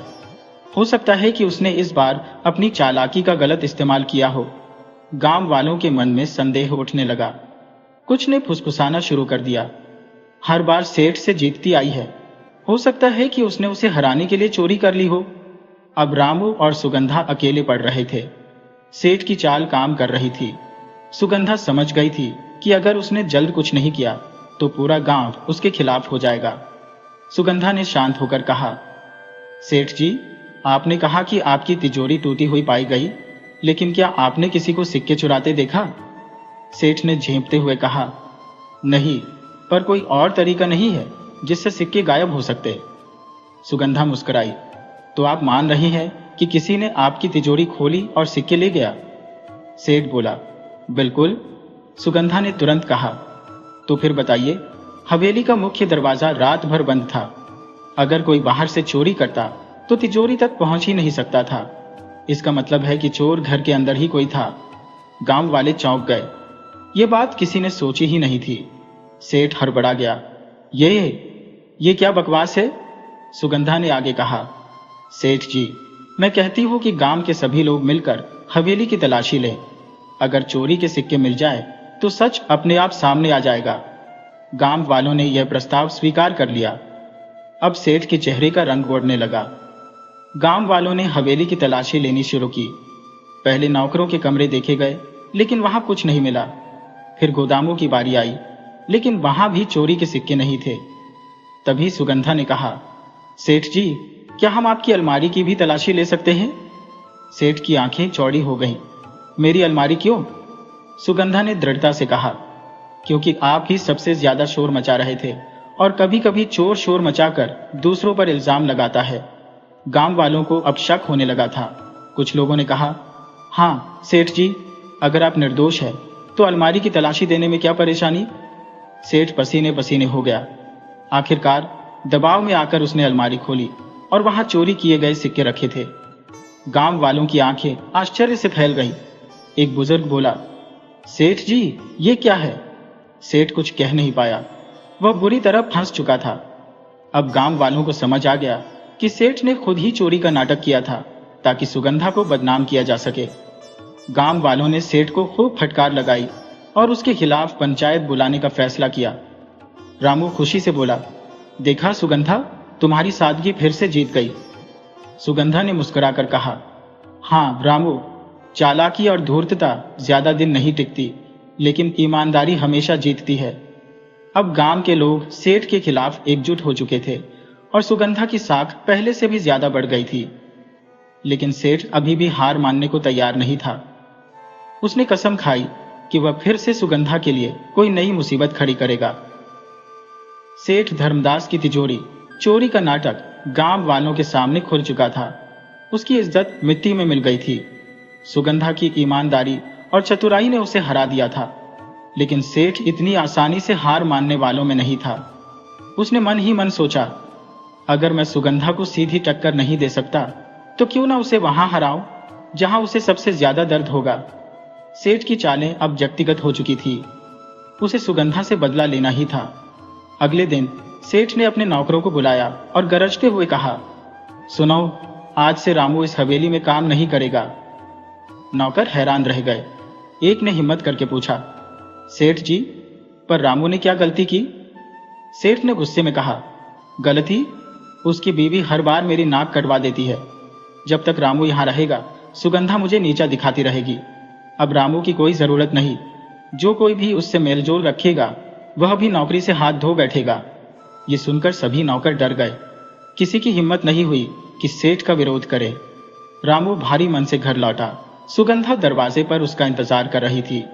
जब उसने रामू के चेहरे पर उदासी देखी तो पूछा, क्या हुआ?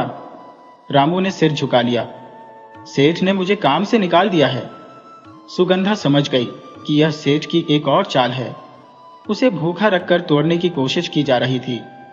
रामू ने चिंता में कहा, अब हम क्या करेंगे सुगंधा? हमारे पास बचत के लिए कुछ भी नहीं है। सुगंधा मुस्कुराई, धैर्य रखो रामू, जब तक हमारी बुद्धि हमारे साथ है तब तक कोई हमें भूखा नहीं रख सकता। रामू परेशान था, लेकिन उसे सुगंधा की चतुराई पर भरोसा था। सुगंधा ने गांव के बाजार में जाकर लोगों से बातचीत शुरू की। उसने देखा कि सेठ के कारण बाकी गरीब लोग भी मुश्किल में थे। सेठ ऊंची कीमतों पर अनाज बेचता था, जिससे आम लोग भूखे रहने पर मजबूर थे। सुगंधा को एक उपाय सूझा। उसने गांव की कुछ औरतों को इकट्ठा किया और कहा, हम सबको मिलकर अपनी तकदीर खुद बनानी होगी। अगर हम अपने खेतों में मेहनत करें और अनाज खुद उगाएं, तो हमें सेठ के सामने हाथ फैलाने की जरूरत नहीं होगी। औरतों ने पहले तो संकोच किया, लेकिन सुगंधा की बात में दम था। गांव में बहुत सी खाली जमीन पड़ी थी, जिसे मेहनत करके उपजाऊ बनाया जा सकता था। अगले ही दिन सुगंधा, रामू और कुछ औरतों ने गांव की एक खाली जमीन को साफ करना शुरू किया। उन्होंने वहां सब्जियां और अनाज उगाने के लिए मेहनत की। गांव के अन्य गरीब किसान भी इस काम में जुड़ने लगे। धीरे धीरे गांव में एक नई क्रांति आ गई। गरीब लोग अब सेठ के महंगे अनाज पर निर्भर नहीं थे। वे खुद अनाज उगाने लगे और अपने खाने का इंतजाम करने लगे। सेठ ने जब यह देखा तो वह भड़क उठा। अगर यह लोग मेरे बिना जीना सीख गए तो मेरा धंधा चौपट हो जाएगा। गांव वालों की बढ़ती आत्मनिर्भरता से परेशान होकर सेठ ने नई चाल चली। उसने अपने आदमियों से खेतों में आग लगवा दी। जब गांव वालों को यह पता चला तो सब गुस्से से भर गए। सुगंधा को पहले से ही अंदेशा था कि सेठ ऐसा कुछ कर सकता है। उसने गांव वालों को शांत करते हुए कहा, हम हार नहीं मानेंगे, यह सिर्फ एक शुरुआत है। अगर एक खेत जल गया तो हम दूसरा खेत तैयार करेंगे। गांव वालों का हौसला बढ़ा। उन्होंने और भी ज्यादा मेहनत करनी शुरू कर दी। देखते ही देखते गांव के कई हिस्सों में फसलें लहलहाने लगी। अब गांव पूरी तरह से आत्मनिर्भर हो रहा था। जब सेठ ने देखा कि उसकी सारी चालें बेकार हो गई है और गांव वाले पहले से भी ज्यादा मजबूत हो चुके हैं, तो वह क्रोध से पागल हो गया। गांव के बुजुर्गों ने पंचायत बुलाई और सेठ को आड़े हाथों लिया। एक बुजुर्ग बोला, धर्मदास, अब तुम्हारी दुकानदारी बंद हो चुकी है। अब यह गांव तुम्हारी गुलामी नहीं करेगा। गांव वालों ने फैसला किया कि वे सेठ की दुकान से कोई सामान नहीं खरीदेंगे। इससे सेठ का धंधा पूरी तरह ठप हो गया। रामू ने गर्व से कहा, सुगंधा, तुम्हारी बुद्धि ने आज सचमुच हम सबकी जिंदगी बदल दी। सुगंधा मुस्कुराई और बोली, जब इंसान अपनी मेहनत और सादगी पर भरोसा करता है तो कोई चालाकी उसे नहीं हरा सकती। सेठ धर्मदास के हर दांव पेंच नाकाम हो चुके थे। सुगंधा की चतुराई, रामू की मेहनत और गांव वालों की एकता ने उसकी चालों को धूल चटा दी थी। लेकिन एक धूर्त आदमी हार मानकर बैठने वाला नहीं होता। सेठ ने अपनी आखिरी और सबसे खतरनाक साजिश रची, सुगंधा को पूरी तरह मिटाने की। सेठ ने अपने सबसे भरोसेमंद नौकर को बुलाया और फुसफुसाते हुए कहा, सुगंधा ने मेरे हर प्लान को नाकाम कर दिया। उसने मेरे धंधे को उजाड़ने की कोशिश की, लेकिन वह हर बार बच गई। इस बार मैं उसे मिट्टी में मिला दूंगा। नौकर ने डरते हुए पूछा, कैसे सेठ जी? सेठ की आंखों में खतरनाक चमक थी। हम उसके खेत में आग लगा देंगे। जिस गांव को वह आत्मनिर्भर बना रही है, उसे ही जलाकर राख कर देंगे। जब उसके खेत जल जाएंगे तो गांव वाले ही उससे मुंह मोड़ लेंगे। नौकर को झिझक हो रही थी, लेकिन सेठ के गुस्से के आगे कोई कुछ नहीं बोल सकता था। उसने रात को आग लगाने की तैयारी शुरू कर दी। आधी रात का समय था। पूरा गांव गहरी नींद में सो रहा था। चारों ओर सन्नाटा पसरा था। तभी सेठ के नौकरों ने खेतों के किनारे मशालें जलाई और सूखी फसलों में आग लगा दी। पल भर में ही आग की लपटें उठने लगी और खेत जलकर राख होने लगे। सुगंधा और रामू गहरी नींद में थे कि अचानक किसी ने दरवाजा खटखटाया।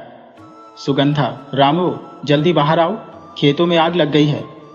सुगंधा हड़बड़ाकर उठी और बाहर दौड़ी। उसने देखा कि उसकी मेहनत से उगाए गए खेत धू धू कर जल रहे थे। गांव वाले भी जाग गए और बाल्टियों में पानी लेकर आग बुझाने की कोशिश करने लगे। रामू परेशान होकर बोला, अब क्या करें सुगंधा? हमारी सारी मेहनत जलकर राख हो रही है। लेकिन सुगंधा ने हिम्मत नहीं हारी। उसने गांव वालों से कहा, हम सब मिलकर अगर चारों ओर से आग पर पानी डालें और मिट्टी फेंकें तो इसे फैलने से रोक सकते हैं। गांव वालों ने तुरंत काम शुरू किया। कोई बाल्टी से पानी डाल रहा था, कोई मिट्टी फेंक रहा था। घंटों की मेहनत के बाद आखिरकार आग बुझ गई, लेकिन तब तक आधे से ज्यादा फसलें राख हो चुकी थी। गांव वालों की आंखों में आंसू थे, उनकी मेहनत पर पानी फिर गया था। सुबह होते ही सुगंधा को कुछ अजीब लगा। उसे खेत के पास एक जली हुई मशाल पड़ी मिली। उसने मशाल उठाकर देखी और कहा, यह तो गांव का कोई आदमी नहीं कर सकता, ये किसी बाहर वाले की करतूत है। सुगंधा ने तुरंत गांव वालों को इकट्ठा किया और कहा, जिसने ये किया है वह जरूर चाहता था कि हम फिर से कमजोर बन जाए और सेठ धर्मदास के सामने झुक जाए, लेकिन हम ऐसा नहीं करेंगे। गांव वाले भी सुगंधा की बात से सहमत थे। तभी एक बुजुर्ग ने कहा, कल रात मैंने सेठ के नौकर को खेतों की तरफ जाते देखा था। यह सुनकर गांव वालों का शक पक्का हो गया। रामू ने गुस्से में कहा, सेठ ने यह आग लगवाई थी। अब गांव वालों का गुस्सा फूट पड़ा। वे सभी सेठ की हवेली की ओर बढ़ने लगे। सेठ धर्मदास अपनी हवेली में चैन से बैठा था कि अचानक उसने देखा कि पूरा गांव उसकी हवेली के सामने जमा हो गया है। लोग गुस्से से भरे हुए थे। बुजुर्ग ने कड़क आवाज में कहा, सेठ धर्मदास, यह आग तुम्हारे नौकरों ने लगाई थी और यह हमें पता चल गया है। सेठ घबरा गया, लेकिन अपने चेहरे पर डर नहीं आने दिया। उसने हंसते हुए कहा, अरे तुम लोग पागल हो गए हो, मेरे पास कोई सबूत है। सुगंधा आगे आई और बोली, सबूत है सेठ जी, तुम्हारे नौकर ने ही यह बात कबूल कर ली है। अगर तुमने अपनी करतूत नहीं मानी तो हम पंचायत बुलाएंगे और तुम्हें गांव से निकाल देंगे। अब सेठ को समझ आ गया कि उसकी हार तय है। वह धीरे धीरे घुटनों के बल बैठ गया और हाथ जोड़कर बोला, मुझे माफ कर दो, मुझसे बहुत बड़ी गलती हो गई। गांव वालों ने एक दूसरे की ओर देखा। अब सेठ की सजा तय होनी थी। गांव की पंचायत बुलाई गई। पंचायत ने फैसला किया कि सेठ को गांव से निकाल दिया जाएगा और उसकी हवेली को गांव के लोगों के लिए धर्मशाला में बदल दिया जाएगा। जब सेठ को गांव छोड़कर जाना पड़ा तो उसने सुगंधा की ओर देखा और गुस्से में बोला, तू जीत गई सुगंधा, लेकिन याद रख, ये दुनिया इतनी आसान नहीं है। सुगंधा मुस्कुराकर बोली, बिल्कुल सही कहा सेठ जी, लेकिन जब तक इंसान सच्चाई और मेहनत के रास्ते पर चलेगा, कोई भी चाल उसे नहीं हरा सकती। गांव में अब एक नई सुबह थी। लोग फिर से अपने खेतों को संवारने में लग गए। सुगंधा की मेहनत से गांव एक बार फिर खुशहाल हो गया। सेठ धर्मदास की हार के बाद गांव में खुशहाली लौट आई थी। सुगंधा की चतुराई और ईमानदारी ने उसे न केवल गांव वालों का दिल जीत लिया था, बल्कि गांव को आत्मनिर्भर भी बना दिया था। लेकिन सच्चाई की इस जीत के बाद भी एक नया संकट सुगंधा की राह में खड़ा था, और वह संकट था झूठ। गांव में एक नया अफवाह फैलने लगा था। कुछ लोग कहते थे कि सुगंधा ने अपने खेतों में जादू टोना किया था ताकि उसकी फसलें उग सकें। कुछ ने यह भी कहा कि उसने गांव वालों से झूठ बोलकर मदद ली थी। ये अफवाहें धीरे धीरे पूरे गांव में फैलने लगी। सुगंधा जब यह सुनती तो उसका दिल टूट जाता। उसने कभी किसी को धोखा नहीं दिया था, फिर भी क्यों कुछ लोग उसकी मेहनत को सिरे से नकार रहे थे। एक दिन सुगंधा ने इन अफवाहों के बारे में रामू से बात की। रामू, ये झूठ क्यों फैल रहे हैं? क्या हम कुछ गलत कर रहे हैं? रामू ने गुस्से में कहा, कभी कभी लोग अपनी छोटी मानसिकता से बड़ी सच्चाई को नहीं समझ पाते, लेकिन हमें किसी की बातों से घबराना नहीं चाहिए। हम जो सही कर रहे हैं वह किसी को भी रोक नहीं सकता। सुगंधा ने तय किया कि वह इन अफवाहों का अंत करेगी। उसने गांव के प्रमुख लोगों को एक सभा में बुलाया। जब सब लोग इकट्ठा हो गए तो उसने अपना पक्ष रखा। गांव वालों, जो अफवाहें फैल रही हैं वे पूरी तरह से झूठी हैं। मैंने अपनी मेहनत और ईमानदारी से अपने खेतों को सींचा है, और यही वजह है कि आज हमारे पास आत्मनिर्भरता है। मैं आपको यह साबित करने के लिए तैयार हूं कि इन खेतों में कोई जादू टोना नहीं, बल्कि कड़ी मेहनत और ईमानदारी है। गांव वालों ने चुपचाप सुगंधा की बात सुनी। फिर उसने कहा, अगर आप सभी चाहें तो हम सब एक साथ मिलकर मेरे खेतों को देख सकते हैं, ताकि आप देख सकें कि हमने किसी भी अवैध तरीके का सहारा नहीं लिया है। सुगंधा के शब्दों में एक तरह की सच्चाई और आत्मविश्वास था, जिससे गांव वालों को शंका का समाधान हुआ। गांव वालों ने सुगंधा की बात मानी और सब उसके खेतों पर पहुंचे। वहां उन्होंने देखा कि सारी फसलें खूबसूरती से उगी हुई थी। न तो वहां कोई जादू का चमत्कार था न कोई रहस्यमय शक्ति, बस वहां थी मेहनत, ईमानदारी और सच्चाई। कुछ समय बाद एक बुजुर्ग ने कहा, सुगंधा, तुमने हमें यह साबित कर दिया कि मेहनत और ईमानदारी से ही कुछ हासिल किया जा सकता है। अब हम सबको अपनी गलत फहमियों का एहसास हो गया है। वह दिन गांव वालों के लिए एक सीख बनकर आया। अफवाहों और झूठ का पर्दा फट गया और सच्चाई सामने आई। सुगंधा ने सभा के बाद एक संक्षिप्त भाषण दिया। यह न केवल मेरी जीत है, बल्कि हम सभी की जीत है। जब हम सब मिलकर एकजुट होते हैं और सच्चाई के रास्ते पर चलते हैं, तो कोई भी अफवाह या झूठ हमें हरा नहीं सकता। हमें बस खुद पर विश्वास रखना चाहिए। सुगंधा के शब्दों ने गांव वालों के दिलों में एक नई उम्मीद और विश्वास पैदा किया। अब कोई भी उसे और उसकी मेहनत को नकार नहीं सकता था। लेकिन अफवाहों का पर्दाफाश होते ही सेठ धर्मदास एक और चाल चलने की सोच रहा था। वह जानता था कि अगर उसने सुगंधा को हराने की कोशिश छोड़ दी तो वह पूरी तरह से हार जाएगा। उसने अपने पुराने नौकरों को फिर से बुलाया और उनसे कहा, हमने सुगंधा को अब तक हराने की कई कोशिशें की, लेकिन अब हमें और भी बड़ा दांव लगाना होगा। क्या सेठ की चालें फिर से कामयाब हो पाएंगी? क्या सुगंधा एक बार फिर से उसकी साजिशों का सामना करेगी? ये सब जानने के लिए अगले भाग का इंतजार करें।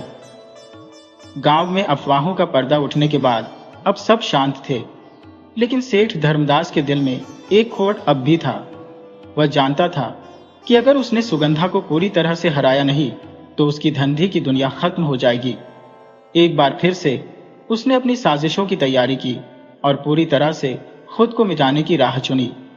सेठ ने गांव के बाहर एक नया व्यापार शुरू किया। उसने अपने सारे अनाज सस्ते में बेचना शुरू कर दिया ताकि लोग उसकी दुकान की ओर आकर्षित हों। उसकी दुकान में ताजे और सस्ते अनाज का ढेर था। शुरुआत में गांव वाले आश्वस्त थे क्योंकि उन्हें सस्ता अनाज मिल रहा था। धीरे धीरे सेठ का व्यापार बढ़ने लगा और उसकी दुकान गांव का केंद्र बन गई। लेकिन असल खेल तो अब शुरू हुआ था। सेठ ने गांव वालों को यह एहसास करवा दिया कि अनाज उसके पास ही है और बिना उसके वे नहीं रह सकते। धीरे धीरे उसने अनाज की कीमतें बढ़ा दी और गांव वालों को कर्ज देने की योजना बनाई।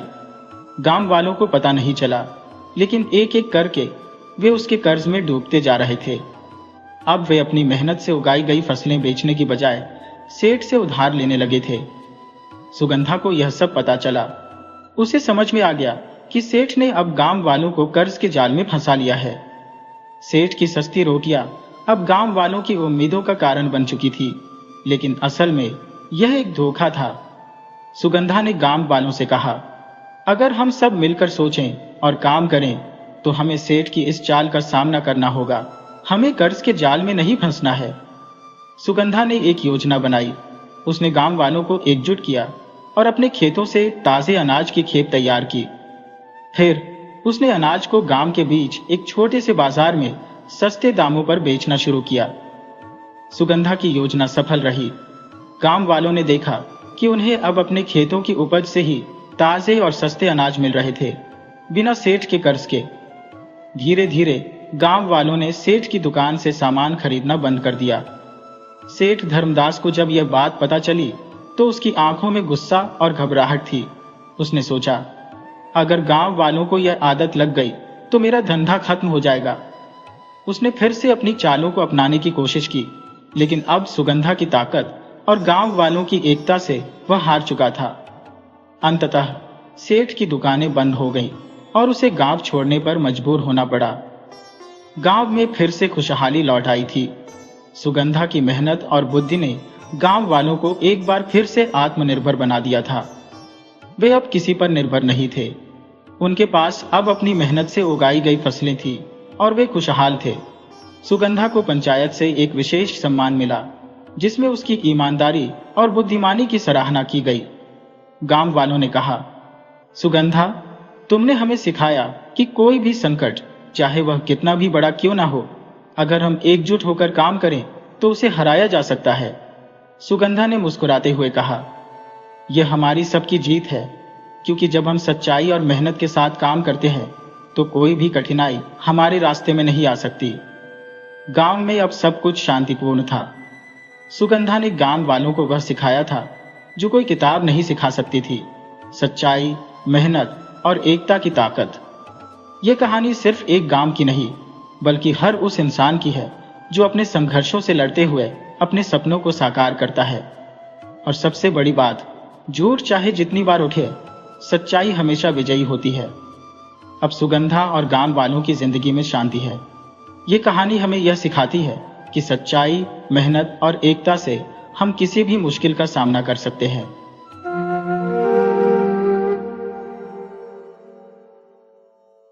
वीडियो अच्छी लगी हो तो इसे लाइक करें और ऐसी ही मज़ेदार कहानियों के लिए चैनल को सब्सक्राइब करें और बेल आइकन दबाएं। ज़्यादा से ज़्यादा अपने दोस्तों को शेयर करें। धन्यवाद।